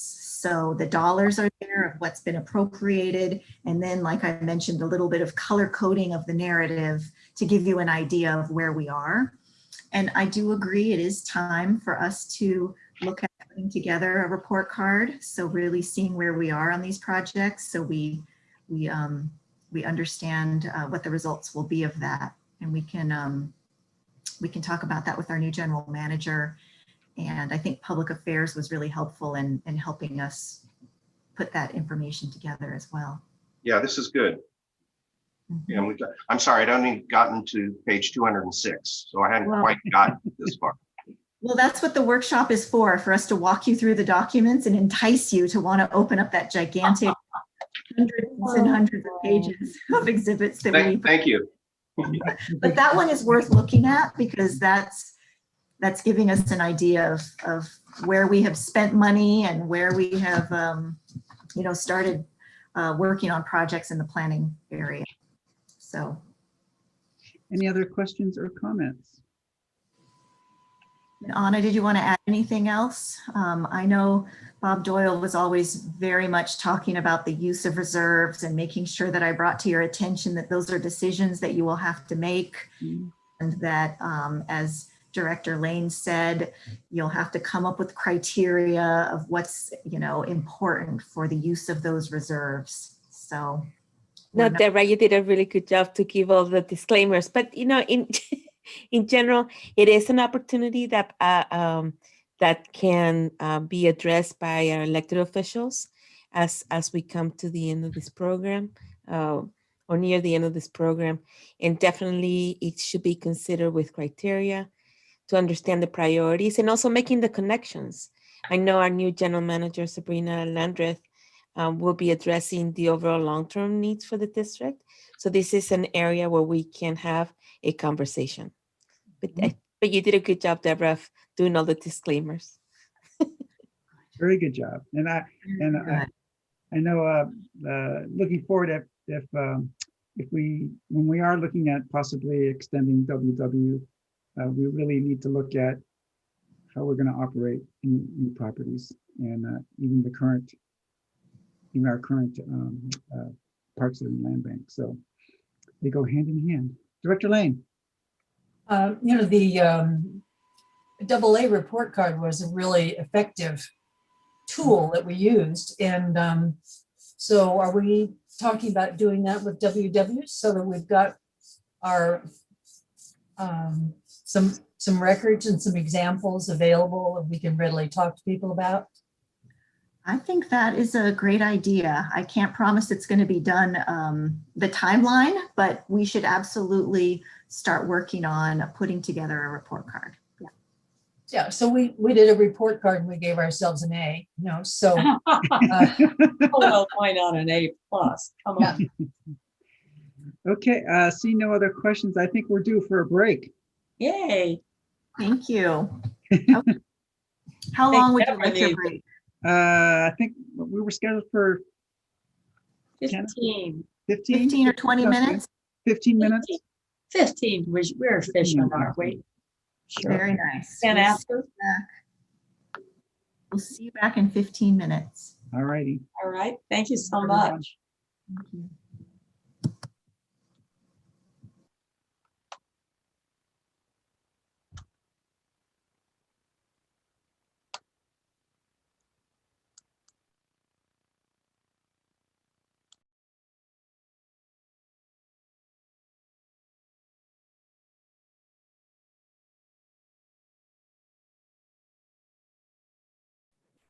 That's good, Connie. Oliver, could you please pause the live stream until we come back?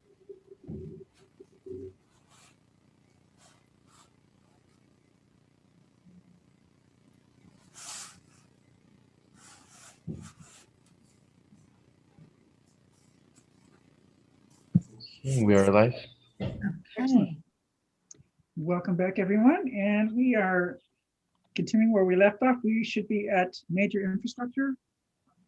Yes, thank you, Director Mario. Before we get started, I just wanted to kind of say a few words about the conversation we just had about making progress on all of these public commitments. Really, that's what I want to spend time talking about today. So I'm grateful that we had that conversation of where are we and did we do a report card, and you can't really figure out where you are until you measure it. So I think there's Where you're going. of where you're going. But I also want to just give a shout out to ASD for the progress they've made, right? Our acquisition, development, and stewardship department with land, design and construction, trails, environmental programs, they do all the work to meet these public commitments for us. And they have been very busy, and they've staffed up, and they've been doing an extraordinary job. And so our job is to figure out how to balance the need to move forward with new development in these public commitments and our current facilities, make sure that they're in good shape. So this kind of segues into our next items of talking about major infrastructure renovation and replacement. So those things that are structures and facilities that we already have, and we have been focusing on those a lot in the last couple of years. And part of that is because we have this great program. So I'm going to go ahead and start this presentation. Matthew, you can bring up the slides. Jeff Rasmussen, again, our Assistant Finance Officer, who's really over the capital programs part of finance. He has a team of one. Eric Holmes works very closely with him on this program. This what we call, it's Fund 553 in our general ledger, but we also call it the MER Fund. So those are all the same things: major infrastructure, renovation, and replacement. So if you go to the first slide, it was about 9 years ago that we decided, Dave Collins and my predecessor said, we need a special funding source to keep up with all of our current assets. So they established this program and, did a back of the napkin calculation, but kind of laid out what the plan was. And that's to do a inventory of our current assets. And so we've come to you over the last 5 or 6 years and giving you an update, right? We hired a consulting firm, VFA, and we went forward and inventoried our facilities assets. We had already done this process for paving, right? That's very normal in the industry to assess your paved. We have our roads and paved trails. And so we had a database for that and had been monitoring it, but we hadn't done it for facilities. So we added that to the program. We got software and we went forward, and every year we tried to do about 20% of the park district. And I think, there's some straggling assets. Of course, there's assets that we are just newly acquired, but we've covered the whole park district now. And last year, I'm very proud to say that the board adopted an official funding policy. So we did all this work. We figured out some strategies of what we need in order to maintain our assets. And we came up with some target, what we call facility condition index and paving condition index. And we put that into the policy. So the policy defines, what do we consider major paving renovation? What do we consider major facility renovation and replacement? And then we have these targets, and based on this inventory that we did, we can kind of say where we are in each park. And our target for facilities is a FCI of 72 We're currently at 66. And our paving, our target is 80, and we're at 80. So I can remember Kelly Barrington saying, well, you just buy one more acquisition, or you just add one more acquisition to the list, and it's going to drop down, because some of the big changes do happen when we buy new property. But paving has made a lot of progress. They've worked really hard at keeping that up. So that's currently at a level of 80. And I think when Jim O'Connor does his update, he'll give some more details on paving. But on the facility side, go ahead to the next slide. We do have some work to do in that area, as you saw. And every year we go to the executive committee meeting. This last November, Eric Holmes did a presentation, and it's in your packet. It's Exhibit 8, and it will give you the details of all the parks. And you'll see when you look at that presentation, there are several facilities that are in the poor or failed category, or at the at-risk category. And sometimes it's, just a few components of that park that are bringing them down. And we talk about that in more detail at the executive committee meeting, but the list is in there for you to look at. And just want you to know that we are analyzing all of that data now that we've collected it, and we've put it, it's matching up with our work order program that we purchased last year. So we work directly with MASC to create work plans. And that's really where we wanted to get. So we have our policy, we have our inventory, we have our databases, and now we're ready to go forward and do a little bit. In the last couple of years, there was a lot of putting out fires, right? There's something that needs immediate attention, you have to do that. But now we're doing a little more long-term planning, which is where Jim O'Connor wanted to get to. So also part of this policy, it's saying, well, how much reserves should you really have, and how much money do you need to spend in order to meet these goals? So in the policy, and kind of a best practice, is that your reserve should be about 10% of your current value of assets. And we have over 400 million valued of assets according to this inventory. So our reserve target could be up to $40 million. And right now we have $17.8 million. So we've been making progress, but you really, in order to replace or do a major renovation on our facilities, you have to start with a big chunk of money. So I think it's, having $40 million in reserves, that means you're just constantly spending that money and setting more money aside. So that's a target out there that we have to work towards. So, we're always saying we need to set opportunity funds aside for this program, because we're not quite there yet. We're not quite at our target. And so that's kind of where the reserves should be. Here, we have over the last 5 or so years made sure we put aside $5 million. So this chart, I probably need to get another chart as well. This is saying how much we've transferred into the fund balance and set aside for programs. I need to also add a color in there of appropriations that have happened during the year, because of course, we just came to you and said, hey, we need to work on the Contra Loma Swim Lagoon, and we're going to use some 553 money. So we've done some additional appropriations, and we'll update our data to reflect that as well. So we're probably doing a little bit better than this chart shows. But if you go to the next slide, the consultants kind of said, this is on the paving side, and this doesn't have a very good legend, but the red line going down is saying if you only contribute $1 million a year to your paving program, you're going to, your pavement condition index is going to go down, because you're just not doing enough maintenance to keep it at your target level.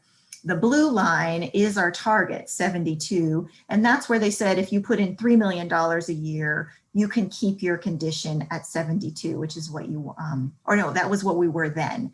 And then if you want to get up to 80, you need to put in about $3.8 million a year. So that's what our most recent assessment showed.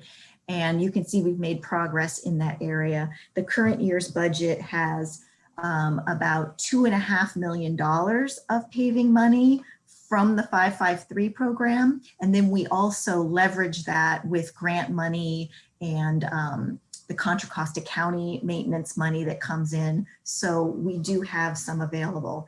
Some ways we're a little bit constrained by our throughput. How much can we get done in a year has been one of the problems that we've had. So that's on the paving side. Next slide.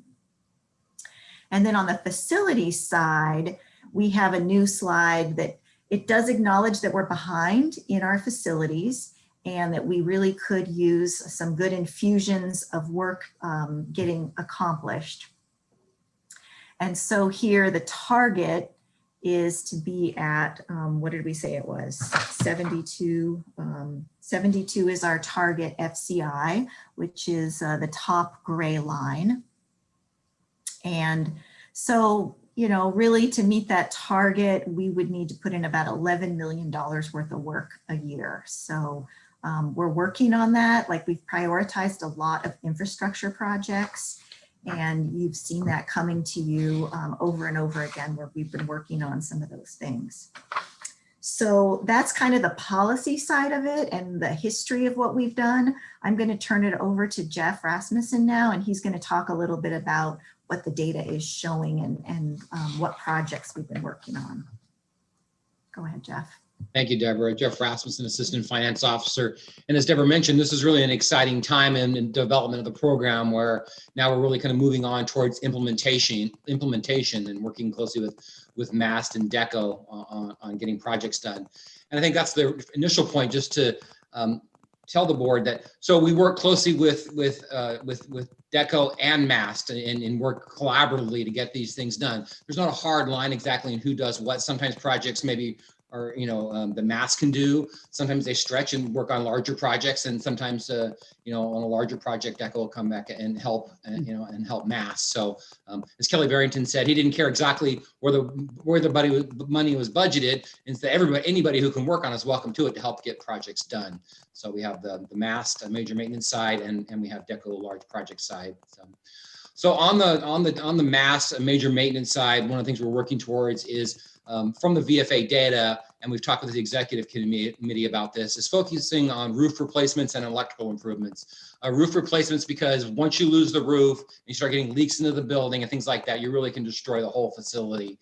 So that's a great place to start. And then the electrical improvements, obviously for the safety implications of that, but also for the energy efficiency aspects of that. So that's kind of where we've decided on the maintenance side to focus. Actually, in the past year, Jim O'Connor have some pictures. We worked on replacing the roofs and improving all the electrical at Lake Chabot. But for this year coming up, we're going to focus on Reinhardt Redwood, Temescal, and the Tilden Merry-Go-Round, working on re-roofing that project. And then you can see all the other parks we proposed as in you know, a 7-year, 5-year, 6-year implementation strategy. So that will go to the next slide, Matt. But in addition to kind of the preventative maintenance or the scheduled major maintenance, there are some large, you know, high priority projects in progress, and maybe we'll show some of those. Camp Arroyo residence, that project is underway. We're replacing the residence. And had a new septic system put in. That'll have a cement slab foundation and cement siding so that the animals and critters can't get inside. Garen Jordan Ponds, that were 5 bridges were replaced with MER funds, but also a grant from state parks. So that project was completed by the DECO department, and it's a really great project. Lake Chabot, there's a landslide out there that needs to be repaired. And then Tilden, we need to create bioretention facilities for all the runoff throughout the service yard. And also the merry-go-round needs some repairs of the flooring, and they're checking the foundation and things like that at the merry-go-round. We can go to the next slide, Matt. So I didn't mention a few projects here because I have some pictures. So this is the picture of the pole barn going up in Anthony Chabot, Ardenwood. They get hay deliveries, and it took a lot of work to unload the hay and then take it out into the fields. Now this way, the hay delivery company can just park the hay straight into the barn, and then it can be dispersed out into the park. Next slide, please. Another project I know the board's well aware of is the replacement of the Del Valle water treatment plant. We had a big grant from state parks to help in this, but this is a really, really large project, so I had quite a lot of MER funding in the project as well. Next slide. And finally, for pictures, Deco, well, this started in Mass, but then Deco got involved and they replaced the boat concession building at Shadow Cliffs with this beautiful Romtech building. And I think that's it. Next slide, Matt. Yeah, okay. Are there any questions about that part of the presentation or any of the exhibits on the major infrastructure renovation and replacement fund? These are really general funds that are getting set aside for these long-term maintenance projects. Director Lane.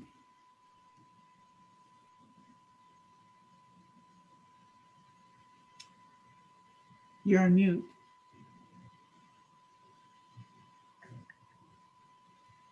I'm looking at the Fund 553 exhibits, 311, page 311 to 15, and we've got 79 projects listed. The number 66, Point Pinole, has developed the service yard. And of all 79, that is the only one that says not initiated.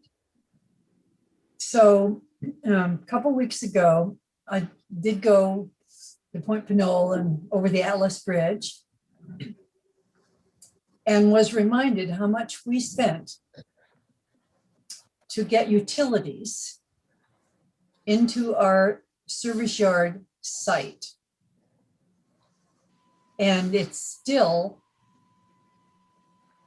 I don't believe has utilities and is sitting in a really primitive state. So would you tell me about the Point Pinole service yard? Thank you, Director Lane. I will say that the budget that is shown on that report is only the 553 portion. The total budget for that project is 3.2 million is appropriated to that project right now. And Jim came up on the screen. I don't know if he wants to give any status or if Lisa wants to just see if they have an update for you. Well, I tell you what, why don't I take a shot at it and then Lisa can add in the details.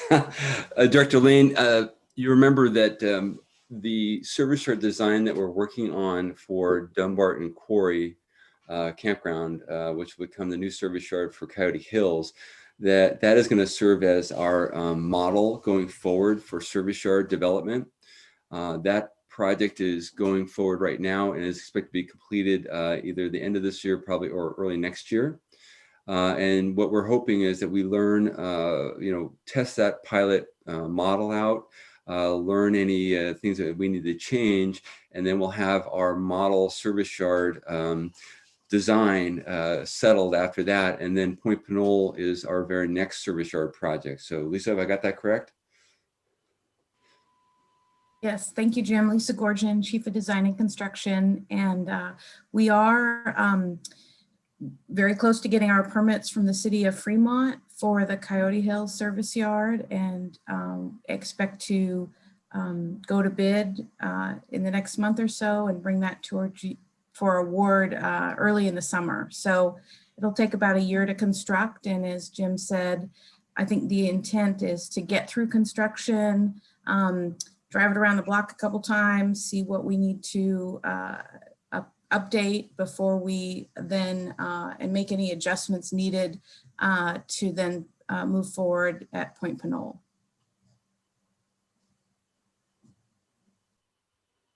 Director Wasby.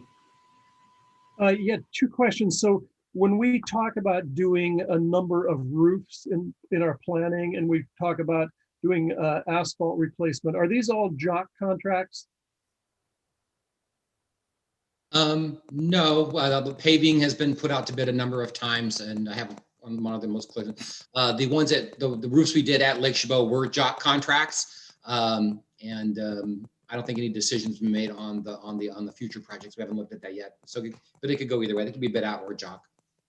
Okay, and then secondly, so when we're planning these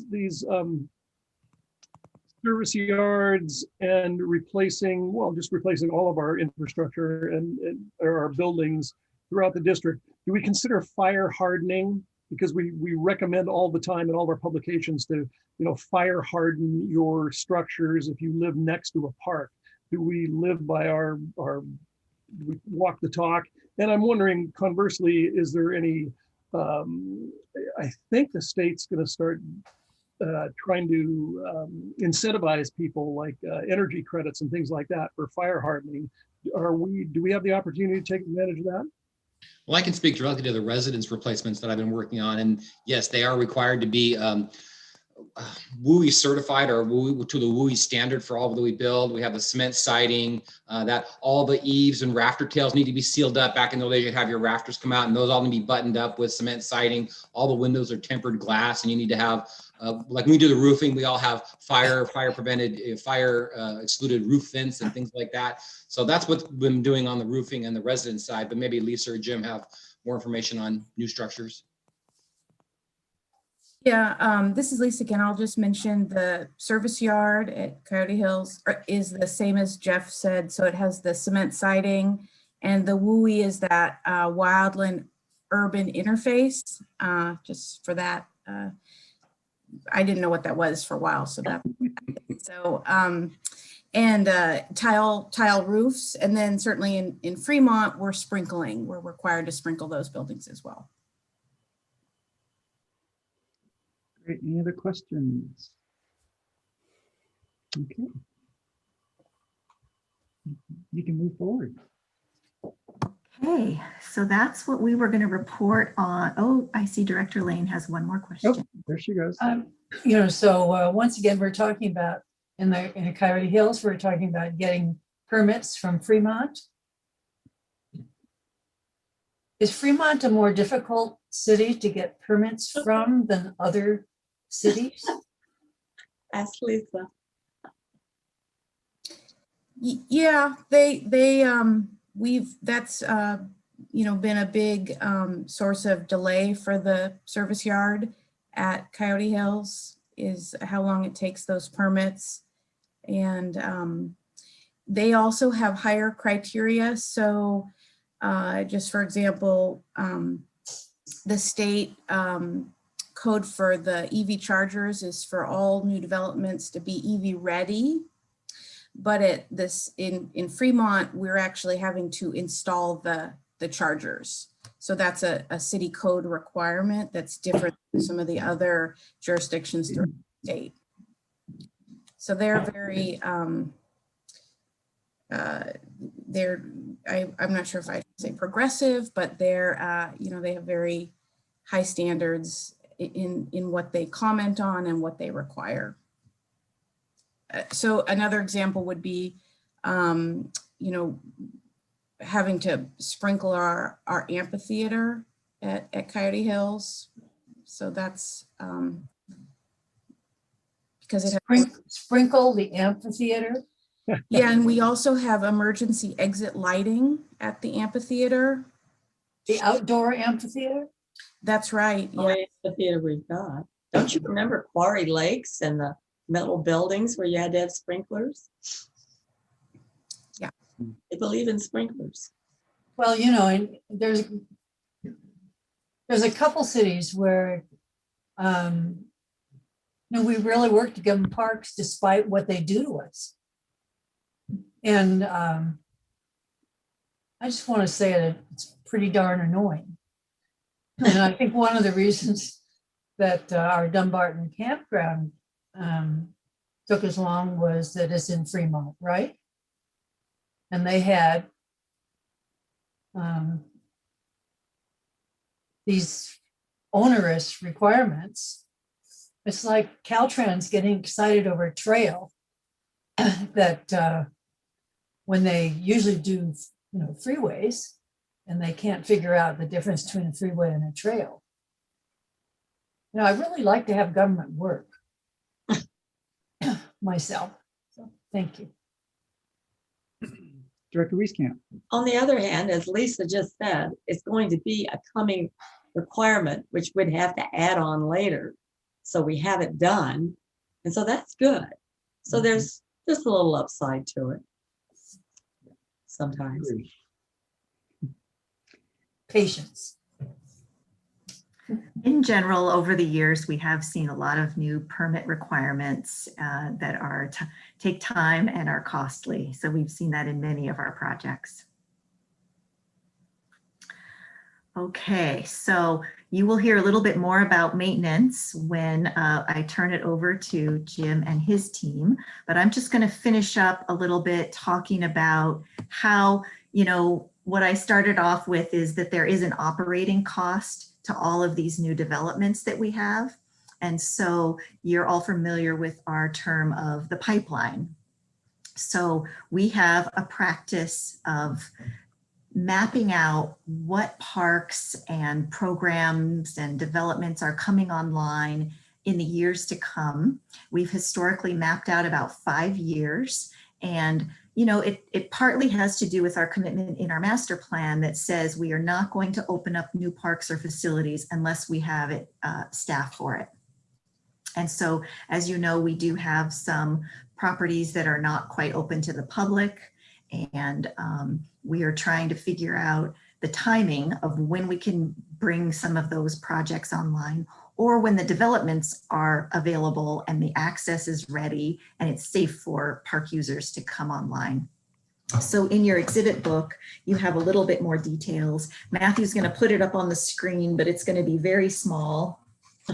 And just, you can look at, this is a planning document, so it changes, you know, by the month as we find out where we're going.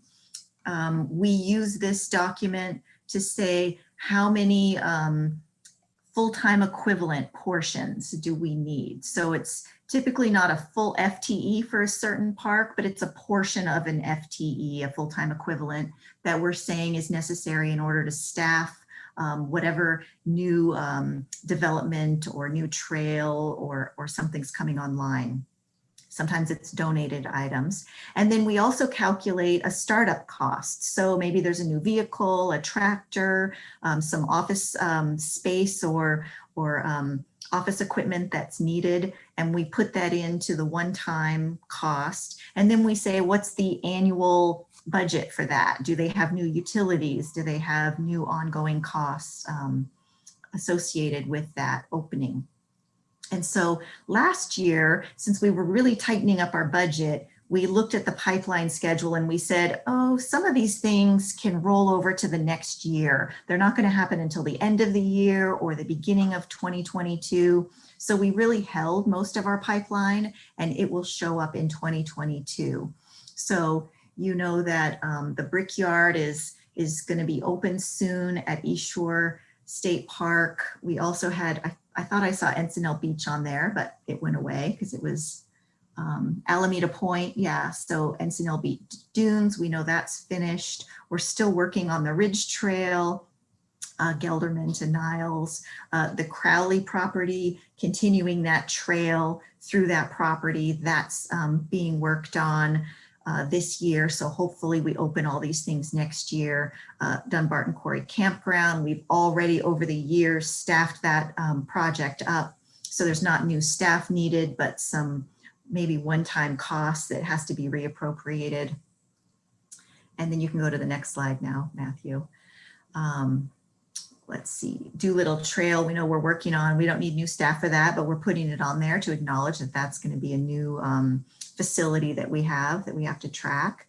And then we're working on Tyler Staging Area, opening something there, and getting the dedication of Western Hills at Sibley. So those are the kinds of things that we track.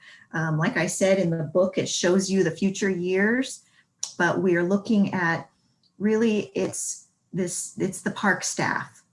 So it's operations, stewardship, public safety. It does not include administrative staff that is supporting those positions. We also pulled out INR staff, and those are really just budgeted at a discretionary level.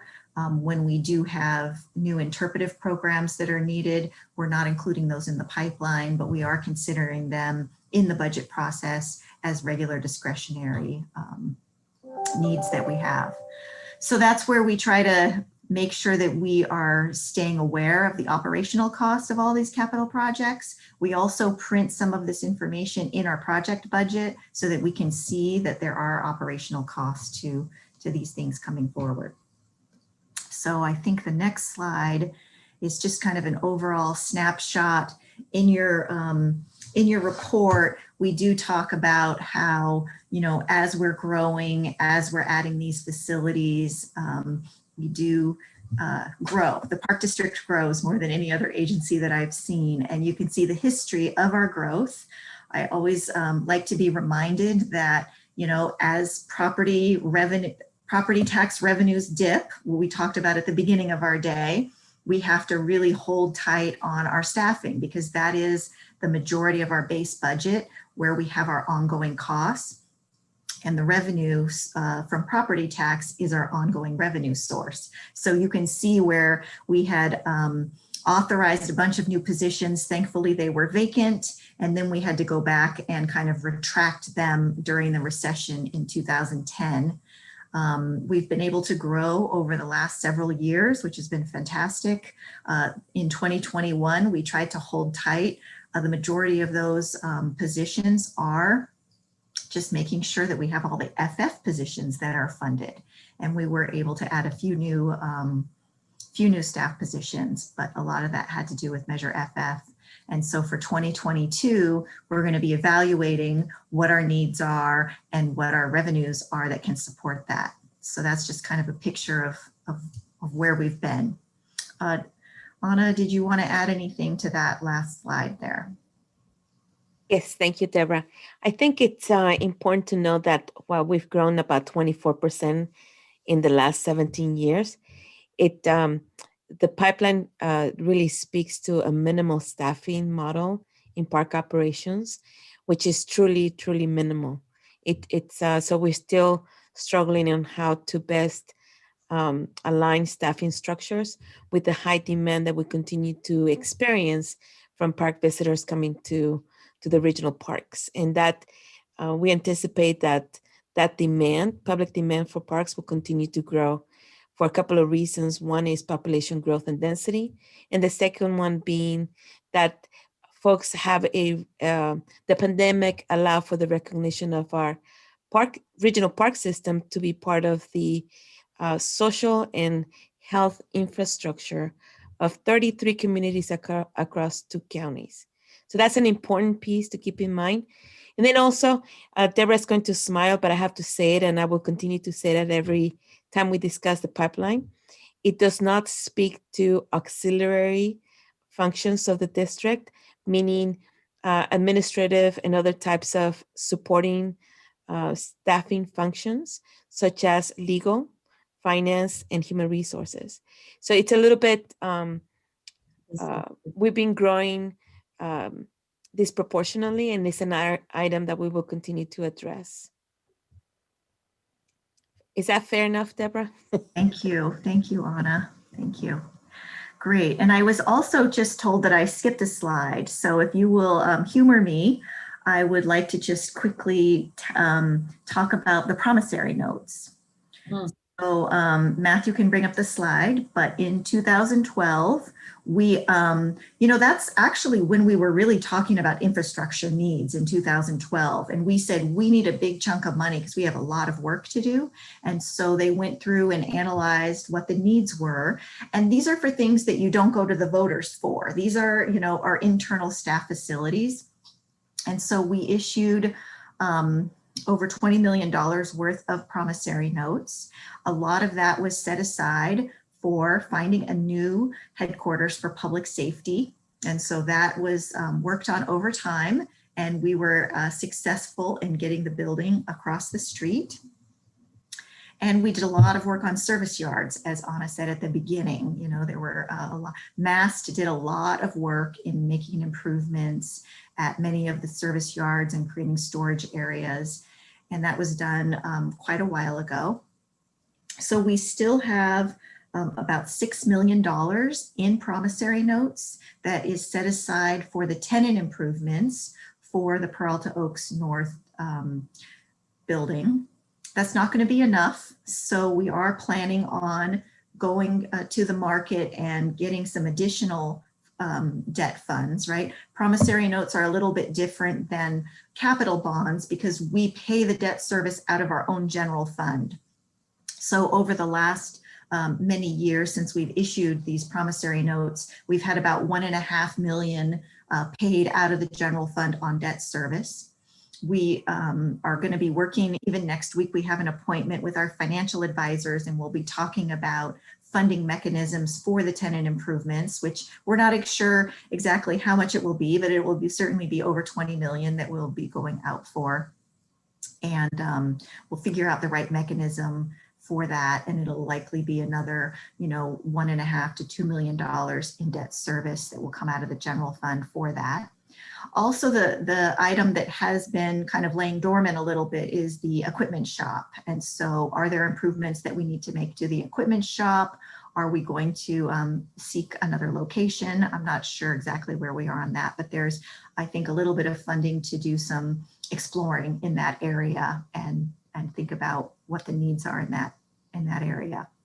So that's where we are on the promissory notes. Otherwise, we've spent down all of the funds on those notes. Director Rosario. Yeah, I think I've asked this question before and I forgot the answer.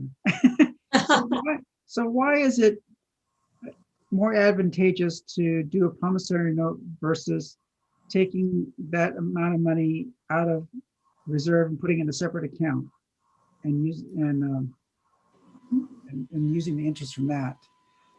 So when you think about financing, the thinking is that if you have a capital asset that is going to have a life of 30 years, right? If your life of a facility is 30 or 40 years, then you pay for it over that time, right?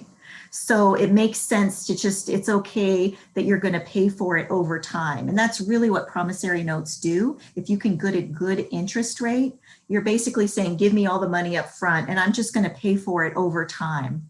And that's just a practice that is out there that is utilized a lot in government and in other businesses. Interesting. So if the interest rates are really high, then it's questionable on whether that's a smart thing to do. If you can get a good interest rate, then it's logical to say that it makes sense to pay for that asset over its life. Ah, okay. Kind of like just having a mortgage. Director Waspy. I don't understand any of this stuff, but so, I mean, Dee's got a good question. I mean, so if we borrowed 25 million, that's what the promissory note was, right? 25 million.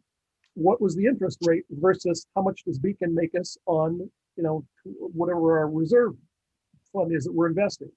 Yes, we can analyze things like that with our financial advisors of, what is the interest revenue loss of our reserves versus what we would be paying if we issue promissory notes. Mm-hmm.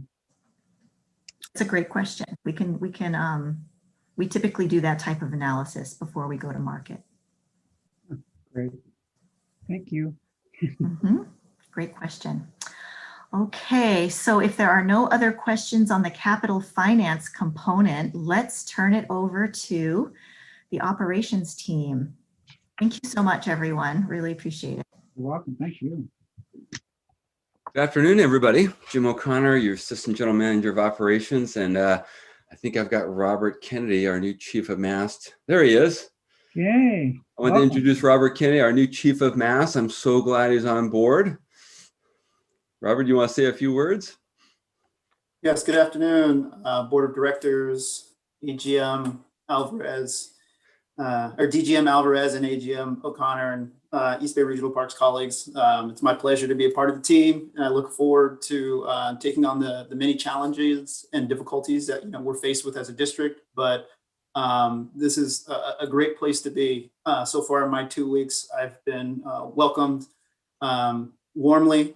I really appreciate the cast of characters and professional colleagues that I'll be working with, and it is just an honor of mine to be a part of the team. So hello, and thanks again for the opportunity. Great. Great. And because Robert's only been here 2 weeks, this is the second week, the end of his second week, I gave him a pass on doing this presentation, although he did offer to do it. But I'm going to give him a pass on that one, and I'll do it for him. Next year, though, Robert, it's all yours. You're very kind, Jim. Seemed reasonable. Yeah. Okay, I'm just going to do my screen share here and see if we can get through this. All right. All right, can everybody see my screen? We're all good? Yes. Okay, great. Okay, one of my favorite topics, maintenance.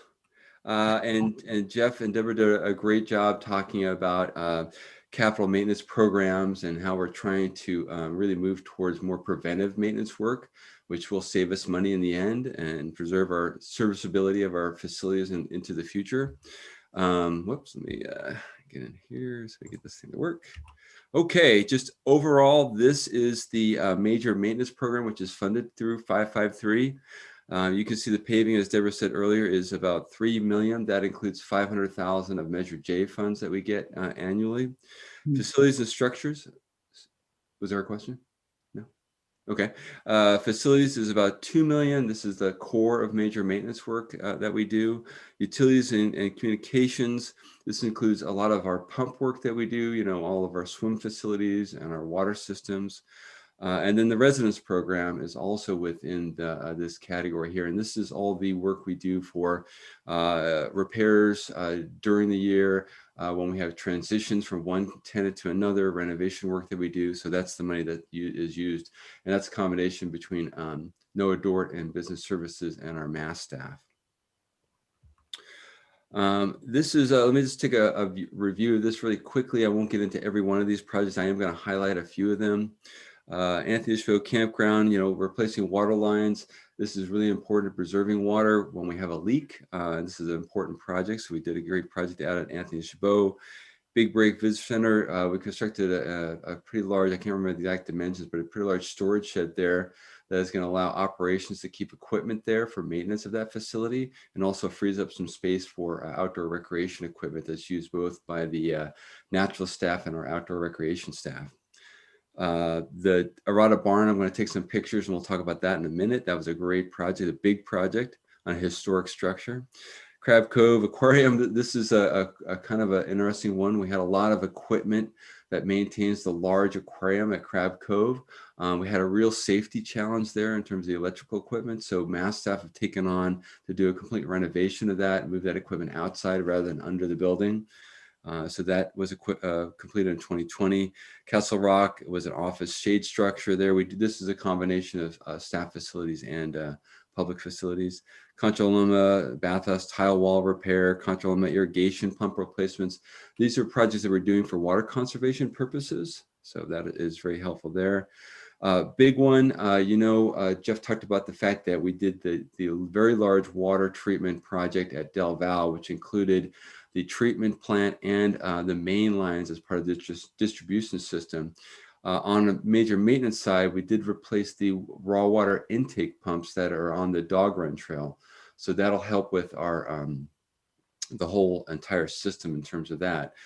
We do have some more work to do on those pumps, and hopefully set those up as floating pumps. So as the lake level changes, we don't have any situations where we go below the intakes. So we're working on that too. The greenhouse, I want to talk a little bit more about that. And then the Lake Chabot projects are all part of what Jeff's been working on roof replacements and electrical. That's an outcome of the VFA inventory and evaluation we've done on our facilities. Lake Chabot office windows, Lake Chabot window replacement, residence window replacement. Las Trampas, we did, this is a multi-year project. This is the water system, the Tricor water system, which supplies Las Trampas and some of our neighbors on the Bollinger Road side. And we had to do a major work on that last year, and we finished some of that work this year in terms of the main power infrastructure that serves our pumps on the Danville side of the system. Public safety, a very large project to do a restroom remodel there, ended up doing some sewer line replacement. It was a very large project. Brazil Room, we've talked about this one before. PG&E worked with us over the course of several years to do a conversion from natural gas to all electrical at the Brazil Room. You see that cost there, $314,000. That is being repaid to us by PG&E. So those costs are completely borne by PG&E, which is great. It took us a while to get through that. Unfortunately, as we went through that process, we also had to replace the sewer line for the Brazil Room facility, and that ended up being another $255,000. But that's part of our infrastructure work in the district, and I believe it might have been tied to the permitting around the electrical project, but it would have had to been done one way or another. At Shadow Cliffs, we finally finished up the removal of the water slide facility by removing the restroom that was out in that location. South County, we did an HVAC installation. Little Farm, we constructed a sheep pen enclosure, and we're now working, I believe, on the goat pen building this year. And at Vasco, we did the flag barn stabilization. I think all of you have seen that when you drive on Vasco Road, the older barn that has the American flag painted on it. So we did a stabilization of that. It was starting to really fall down. And then one other project that was actually funded by BATA, the Bay Area Toll Authority, was the West Overflow out at John Sutter Shoreline. You might recall just west of the Bridgyard building is that open area that we want to use eventually for events when we get back to doing events. So they paid for that, and Nate Luna, our project manager, handled the paving of that area and also some fencing projects in that area. So those are the 2020 projects. Let me just highlight a couple of those. The Arata Ranch Dairy Barn. And I just found out the other day that a good friend of mine, this is his family, his great grandfather's ranch. I didn't know that until just recently. He contacted me. His last name is Arata, and this actually is his great grandfather's ranch. So that was kind of interesting. So this barn was built in 1916. It's just over 100 years old. It qualifies to be on the National Register of Historic Places. Although it's not actually registered at this point.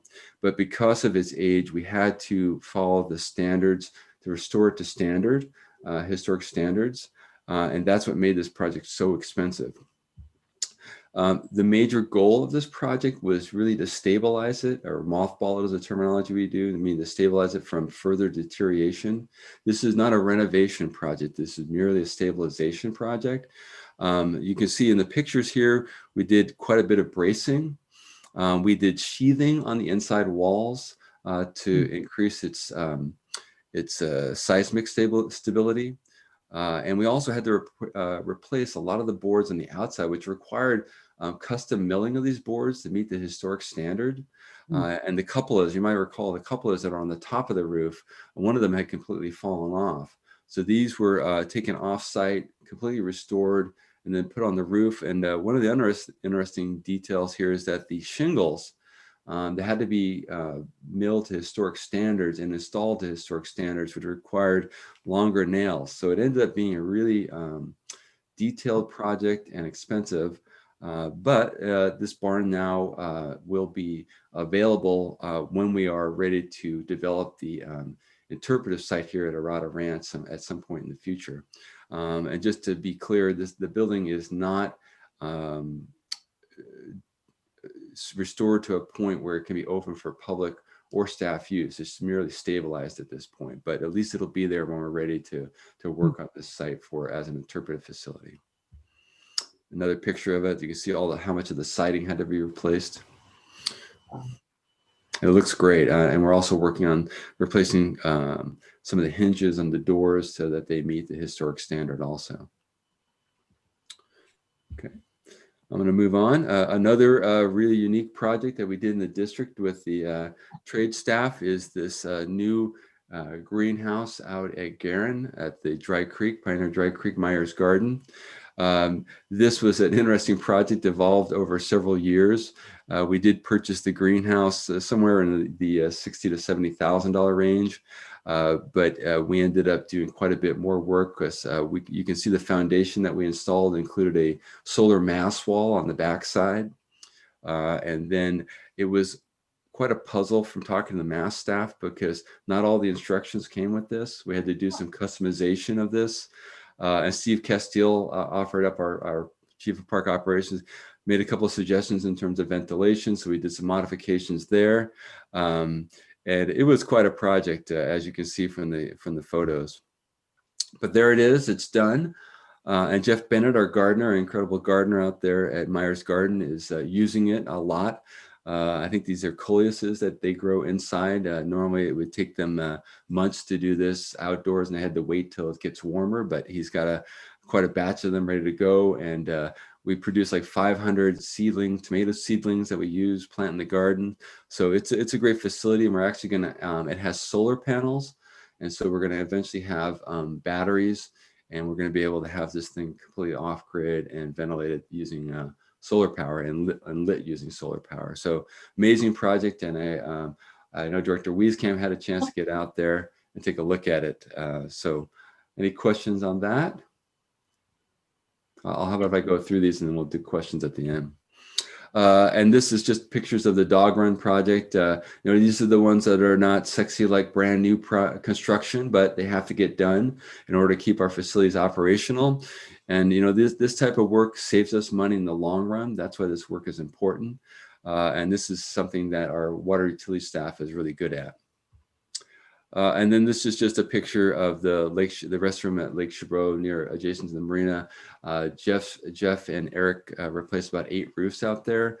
And just to emphasize the fact that that's another project that doesn't seem important, but when you have a roof failure on a building, you have multiple failures after that. So replacing roofs is a critical part of infrastructure programming. All right, let's talk about the future. In the future, these are a few of them. I want to be cognizant of your time. The pole barn, you can see, is at Ardenwood, a really important project the staff have been asking for quite a while, and that's nearing completion. I think Jeff mentioned it in his presentation. You can see lots of electrical repairs. Let's see if I'm going to pick out a few of these. At Sutter Shoreline, we're installing a standby generator there for that facility to support that when we have the power outages. Fern Cottage, we're doing some basic renovation work at Fern Cottage. That building is showing some age there, and we're gonna do some work there. Let's see. Public safety headquarters, we're doing the parking lot expansion there. The fencing and the gates are almost installed, and then we'll finish up with the paving work to add some capacity there so that the public safety staff can park within that fenced area, the secure area. Fire Station 2, in support of the expansion of the fuels crew, we're doing some work at Fire Station 2 to support that staff facility there. Redwood Park, so you see several items of Redwood Park. This is part of that major infrastructure work that Jeff Rasmussen was talking about. So we're doing park-wide electrical upgrades and replacements and roof replacements. So that's why Redwood has some of those items on there. Let's see, Shadow Cliffs. We're finishing up the mobile visitor center garage. We had to install fire sprinklers inside of that garage as part of our code requirement. And then you see Temescal Beach is another major infrastructure replacement of roofs and electrical in that park location. And then I think we've talked previously to the board at Lake Anza, we're finishing up the ADA pathway from the parking lot, and that's going to be a very large project. We're going to get done this year also. And then, of course, how could we have a maintenance presentation without a talk about restrooms, right? Oh, right. So I thought I'd spend some time on talking about vault restrooms. What did we get done in 2020? It was the pandemic year, but staff moved on and took advantage of some light use in parks at the very beginning. We got some work done. So at Coyote Hills, we replaced the portables at the quarry parking lot, and also we're in the process of installing a flush restroom in front of the visitor center that's going to replace the portable toilets that exist out there in front of the visitor center. This is a picture of the double CXT at the quarry lot at Coyote Hills. At Tilden, at the Volmer Peak staging area, which has been very popular this year, which is across from the steam trains and the live steamers. At the Volmer Peak staging area, we replaced that portable with a CXT. And the CXT vaults are installed by our Roads and Trails crew. At Guerin, we're replacing the restroom at Jordan Pond. And that's a project that Jeff and Eric are taking on. And then Roads and Trails replaced the restroom at the Arroyo Flats group camp. And this is what we're planning for this year. At Director Coffey, your question about Black Diamond Mines, we were hoping to get that done last year, but due to permit requirements, it's going to get done this year. So we're going to do a double at the Great House Portal. And we're also going to have another double down at the Sydney Flat Visitor Center, where most of the staff facilities are. At Diablo Foothills, we're putting also a double in the staging area at Diablo Foothills. And then at Crown Beach, this is one that I'm really glad we're moving forward with. And Jeff and Eric are taking this one on, but this is a replacement of our first of the flush restrooms that exist along Shoreline Drive at Crown Beach. Those facilities are in really poor condition, and this is a very high use area. So we've been working, Jeff's been working really hard with our design company to come up with a new design. And we're going to replace our first one at Park Street this year, and that'll serve as the model for the other replacements along Shoreline Drive. And I think that'll be a really incredible improvement to customer service at Crown Beach. Okay, paving program. This is just the total. It hasn't changed much. We didn't add too much to our paving total. 17.4 million square feet of paving in the district. You saw these stats last year, so I'm going to keep moving on. This is what we completed paving wise. A big project on the Delta de Anza Trail. Crown Beach, we completed our phase 1 of the ADA trail improvements along Shoreline Drive. I think many of you might have seen that, and we're going to do another project this year. Iron Horse Trail, another big Measure J project along Iron Horse Trail. The Lafayette Moraga Trail. At Temescal, we did paving work on the Landale Trail, which is used by a lot of commuters. That's the trail that's up above the beach house. An important commuter connection. Just some pictures of this work. This is the Isherwood to Mission Boulevard Trail out at Alameda Creek Trails. Had a chance to ride on that a couple of months ago. This is just some pictures of the work being done at Shoreline Drive. This is very complementary to the work that the city did. They added in bike lanes along Shoreline Drive on the roadway, so which means that frees up our trail for a lot of pedestrian traffic. And I rode out there about 3 weeks ago, and that's just beautiful work out there. This is a Love Lane to Del Amigo. Red Garden Newell. This, I can tell you, this section of the trail, I'm really glad that we had this trail section done. This was really getting dangerous with tree roads. So I'm really glad we got this section of the Iron Horse done in Walnut Creek. Glenside to St. Mary's. You remember last year we replaced the Glenside Bridge. So this is a nice companion project to do some trail work beyond that. And this is the work we're looking at for this year. We're at Redwood Canyon Golf Course, all the paving around that, the golf course facility, the Barinas Mount Diablo Trail, the Contra Costa Canal Trail there, within the Tuibon Trail and at the park entrance at Coyote Hills, another big section of the Delta de Anza Trail from Bailey to Standard Oil and all the way to Summersville. So that's a combination of Park District funds and Measure J funds. And then you remember, just to remind everybody, in the paving world, you divide paving into 3 areas, right? One is light maintenance to keep fairly new pavement in good condition. And then you have work that's paving that's really poorly done, which is a complete replacement. And somewhere in the middle is you do some maintenance, or we let it continue to deteriorate. So this George Miller Trail, you know, is fairly new, and we're going to do a cape seal on that to continue to keep that in very good condition. So that's just an example, because you see the PCI is 88, and you might say to yourself, well, is that a priority? But doing a cape seal on that keeps that trail in very good, excellent condition for a longer period of time. Then we've got the Lafayette work at the Lafayette Moraga Trail. I'm moving on here. At Point Isabel, we're going to do the Hoffman Channel north into Richmond, to our border with Richmond. Point Pinole, we're going to do the Bay Trail to the pier, and also Pinole Shores Trail. We're going to do some paving work at the South County Corporation Yard. And if you've been up there recently, that pavement is in really terrible condition. We do a lot of we move a lot of heavy equipment in that area, and that pavement needs to be replaced. We're going to do the Indian Camp parking lot. This is another ones that was done about 5 or 6 years ago. And again, we're going to do another Cape Seal and restriping to keep that in good condition. And then we're also doing paving at the Tilden Corporation Yard out there. That's beyond the work that we did when we did the service yard, the new corporation yard of the equipment shop. You'll see that the total here is a little over 3 million, it's 4.1. And that's because we're working with Contra Costa County to get additional Measure J funds beyond the 500,000 that we get normally. So staff are negotiating with the county staff to get additional funds, and we're hoping we can get those funds and get this work done in 2021. And just a few pictures here, and that's the end of my presentation. And of course, I'm here to answer any questions if I can. Then I'll stop screen sharing.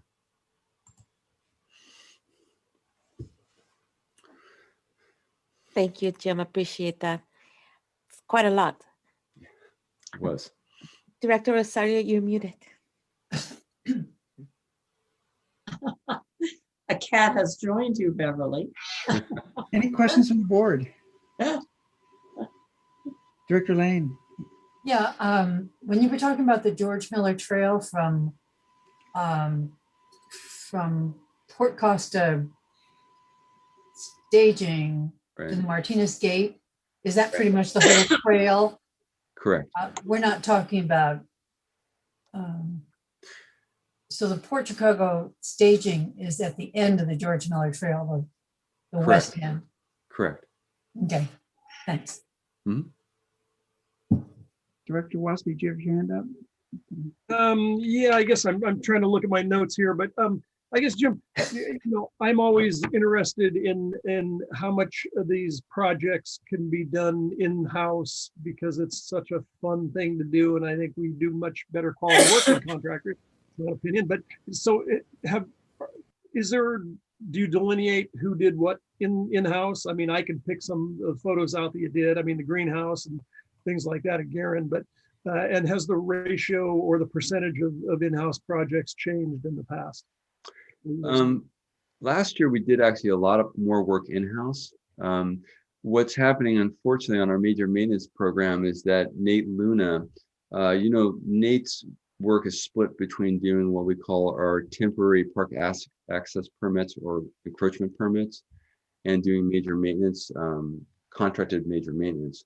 He unfortunately is very, unfortunately our permit side of the work is expanded greatly recently because of the work that PG&E is doing for line maintenance.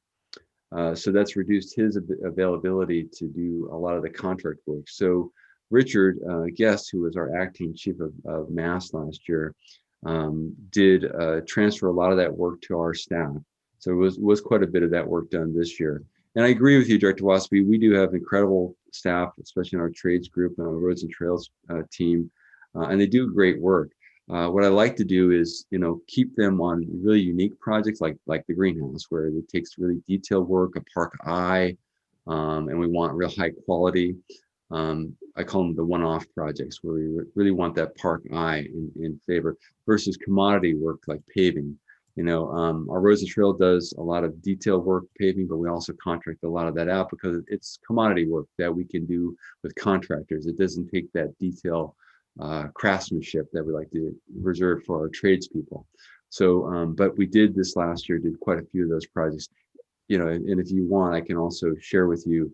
I think you're going to get a copy of the PowerPoint, and you'll see where the double starred projects are. There's a double star on them. Those are the ones we did in-house. Well, okay, great. Thanks very much. You bet. Any other questions? I have one question regarding the water line at Anthony Chabot. It comes off of I still call it Grass Valley, and it crosses the Jackson Grade and drops down and then crosses Cascade. Well, where it crosses Cascade, it was obviously there was either a slide or a break. And it looks like that was a temporary repair because it's still plastic. It's just PVC and it's exposed. Is there any future work to replace that line? Because that feeds the campground. Yeah, it does. And, you know, we had another break this last year that had to be repaired. And there was one about 3 years ago, okay, I think during 2017 rains. So you're exactly right. That is a really critical infrastructure piece. And you might recall, I think it was in the 2019 budget, Bob Doyle, our general manager at the time, asked us to put in $250,000 for basically evaluation work, feasibility work. So that work, I believe, is being done by DECO to evaluate that and do a cost estimation, and also look at, you know, different options we made for supplying water to that, and instead of that long transit that we have to do to get to there. So we're looking at that, and that's in process. So hopefully, I'm hoping by next year, maybe even by the 22 budget, we might have some feasibility report that we can use for costing out and moving that forward as actually as a capital project. Great, yeah, because I know that we're going to look at this, possibly relocating the sewer line as well. Right. Great, thank you. And then I do have one item for Jim. You know, as I was visiting parks and getting more familiar with Director Coffey's area, I wanted for you to take a look at for 2022 as part of the 553 planning, the farm at the entrance point of Crockett Hills Park. What's going on there? So that we can take a look if we need to stabilize it. Oh, okay. Yeah. At the Crockett Hill staging area Yes. there? Mm-hmm. Okay. Yeah, I don't have any familiarity with that, but I'll take a look at it. Yeah, that it needs a little bit TLC. And then can you speak to, in regards to the metric in terms of addressing our standard for paving conditions? When does staff determine and prioritize what gets repaved? Because I saw a great difference somewhere in the 50s and others were in the 70s. Mm-hmm. So what triggers prioritizing paving those roads? So every 5 years, in fact, this year is the year we're doing the reevaluating the paving. So we do a district-wide paving evaluation. We hire a company that specializes in that. And so that's getting done this year. Now, what comes out of that is a 5-year work plan. And what happens in terms of prioritization is, I think I mentioned a little bit earlier, but they evaluate the PCI of all the pavement, and pavement like that may be in that high category, like 70 and above, that means light maintenance, like a Cape Seal. So that will rise to the top. And then there's work that is so far gone that it has to be replaced, right? So that may be just allowed to move on. And then there's work in the middle where you might have to do an overlay or a slurry seal, and we'll do that. That'll be prioritized because that'll extend the life maybe 5 or 10 years, right? So that's how it goes. Some pavement is so bad you let it go until you have the funding to completely replace it because it's so far gone. So that's my very light version of how it works. But that's what we're in the process of this year. We're doing our next 5-year plan. It's going to be developed this year, looking forward. Thank you, Jim. That helps a lot. See, that's why you're in charge of these things. I learned today.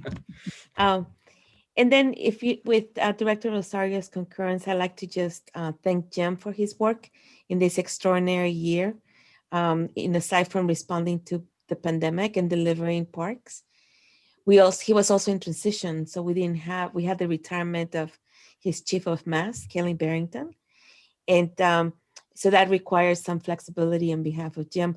And I also would like to send an amazing gratitude to Richard Guest, because Richard did a beautiful acting assignment, perhaps one of the best acting assignments I've seen here in the district. And he did the work with a lot of commitment and very graciously. So Richard Guest was a partner to me and Jim and others in resolving for the wildfire smoke events that are coming up in 2021. And he continues to do that while in his acting capacity, and now going back to his current position. So a big note of gratitude to Richard Guest. Thank you, Dr. Alvarez, and it really was amazing. He really carried a lot of weight on his shoulders for almost 6 months. So, well done. So where are we now? Are we getting close to workshop wrap up? Yes, so Director Rosario, that concludes our presentations today. In closing, I just want to say that the Park District is so fortunate. We are so fortunate to have this capital program. We have great support from the voters and the public's trust. We have the hard work of those that have come before me, the directors, the general managers, and the staff that have laid out these programs and done all the hard work to get us to where we are. We have the support of the board with our strong financial policies, which are really important. And it keeps us with our AAA rating that is very good for us while we're issuing these bonds. And then we have the extraordinary staff that delivers on all of these commitments that we've made. So I'm very thankful. I know with talking with our new general manager, Sabrina, she's very excited to get a deep understanding of these and to work with us to help establish some priority setting for all of these capital programs. So she's definitely excited to get to work on that. So I don't know if Anna has any other comments, but I know it's a lot of information. I appreciate the board spending time with us for this. It's a very important exercise for us to go through every year to just kind of check in where we are on all of these programs. And if you have questions, and please reach out to us. As I mentioned, it's a lot of information. It's really a resource for you. It's not anything that you have to read, but it's a resource. So thank you. Thank you, Deborah. I think that the only thing left to say is it is a lot of information, but you have the materials. You will be receiving the PowerPoint presentations. These presentations on YouTube, so you can refer to it. Staff is very open to continue conversation as we continue with our board workshops.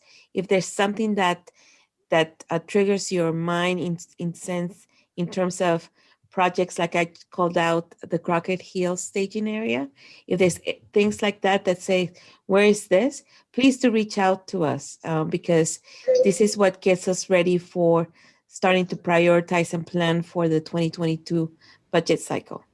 So this is the purpose of these workshops. Okay. Before we go to public comments, any comments from the board? Director Waspy. Well, I just like to say thanks. This is always great. I love these workshops. Well done by everybody. And you're right, Deborah. We do have an amazing organization. We're very, very lucky and very fortunate. And obviously, we work hard to be that fortunate. But and I'd also like to second Anna's statement. I worked with Richard Guest, I think the first day he came to work here for the district 100 years ago, and at the Fiscal County Crafts Crew. And God, he's a superstar and has been and continues to be. He's the greatest. Yes. Great. Anyone else?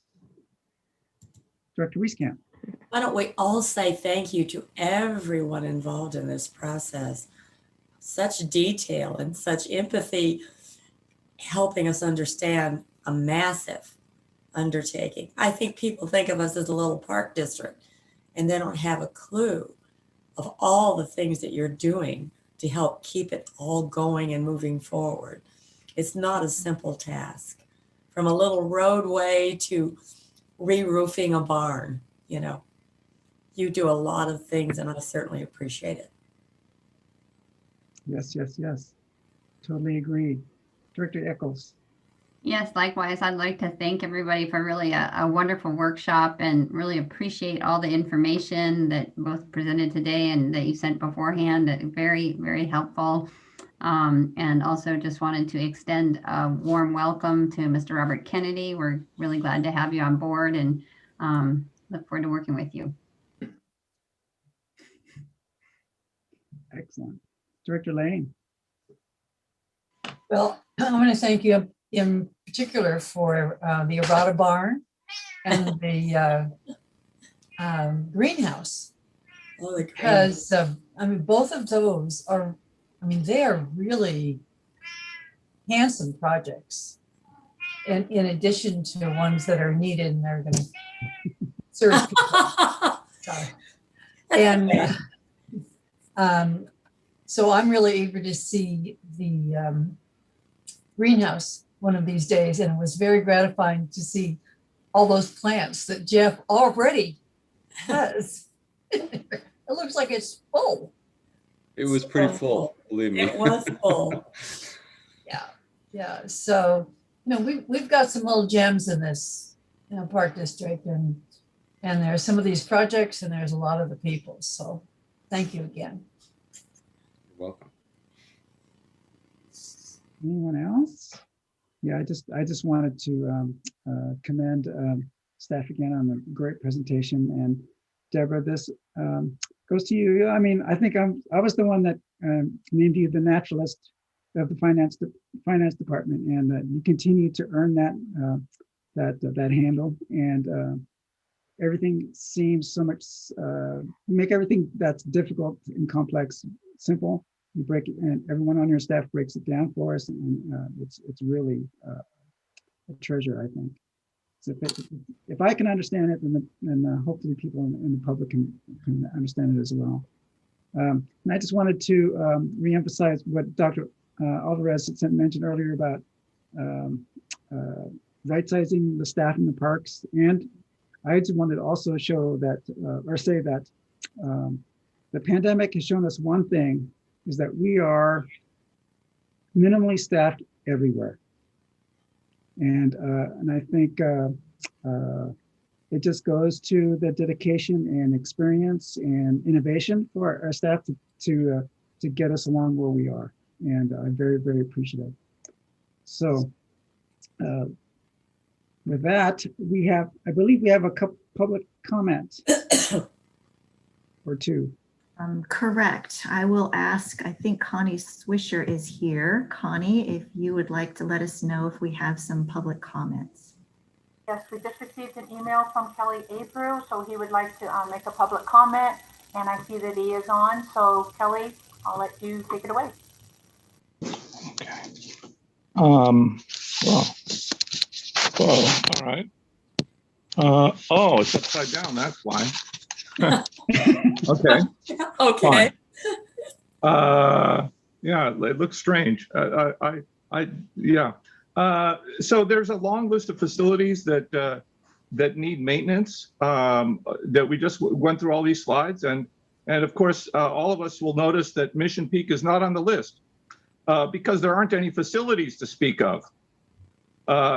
If you think about the pavement condition index or the trail, actually the trails are pretty well maintained, so that's an important thing to maintain. But there's another kind of index that I'd like to talk about, which is the toilet facilities stink index. And when we talk about toilets at Mission Peak, the first thing that people like to bring up is the numerator of the ratio. The numerator is the project cost or whatever, but that ignores the denominator. And what's the denominator? Well, that's the visitor numbers, that's the visitor priorities, and that's the visitor needs. If you do things that visitors don't prioritize and don't need, then they're not really that important. So this park district needs to acknowledge that it made a commitment to the very large number of people who visit Mission Peak, acknowledge that commitment. And I'm going to remind you that the city of Fremont has been working against the park district, has been working against the people who visit regional parks in Fremont, has been issuing parking tickets to them and everything else, and has had crowds of local residents protesting against the regional parks. And people keep coming to these parks despite what the city is doing to them. And what is the commitment that this park district made to those visitors at Mission Peak? Well, it has a name. It's called Resolution Number 2015-03-069 on March 17, 2015.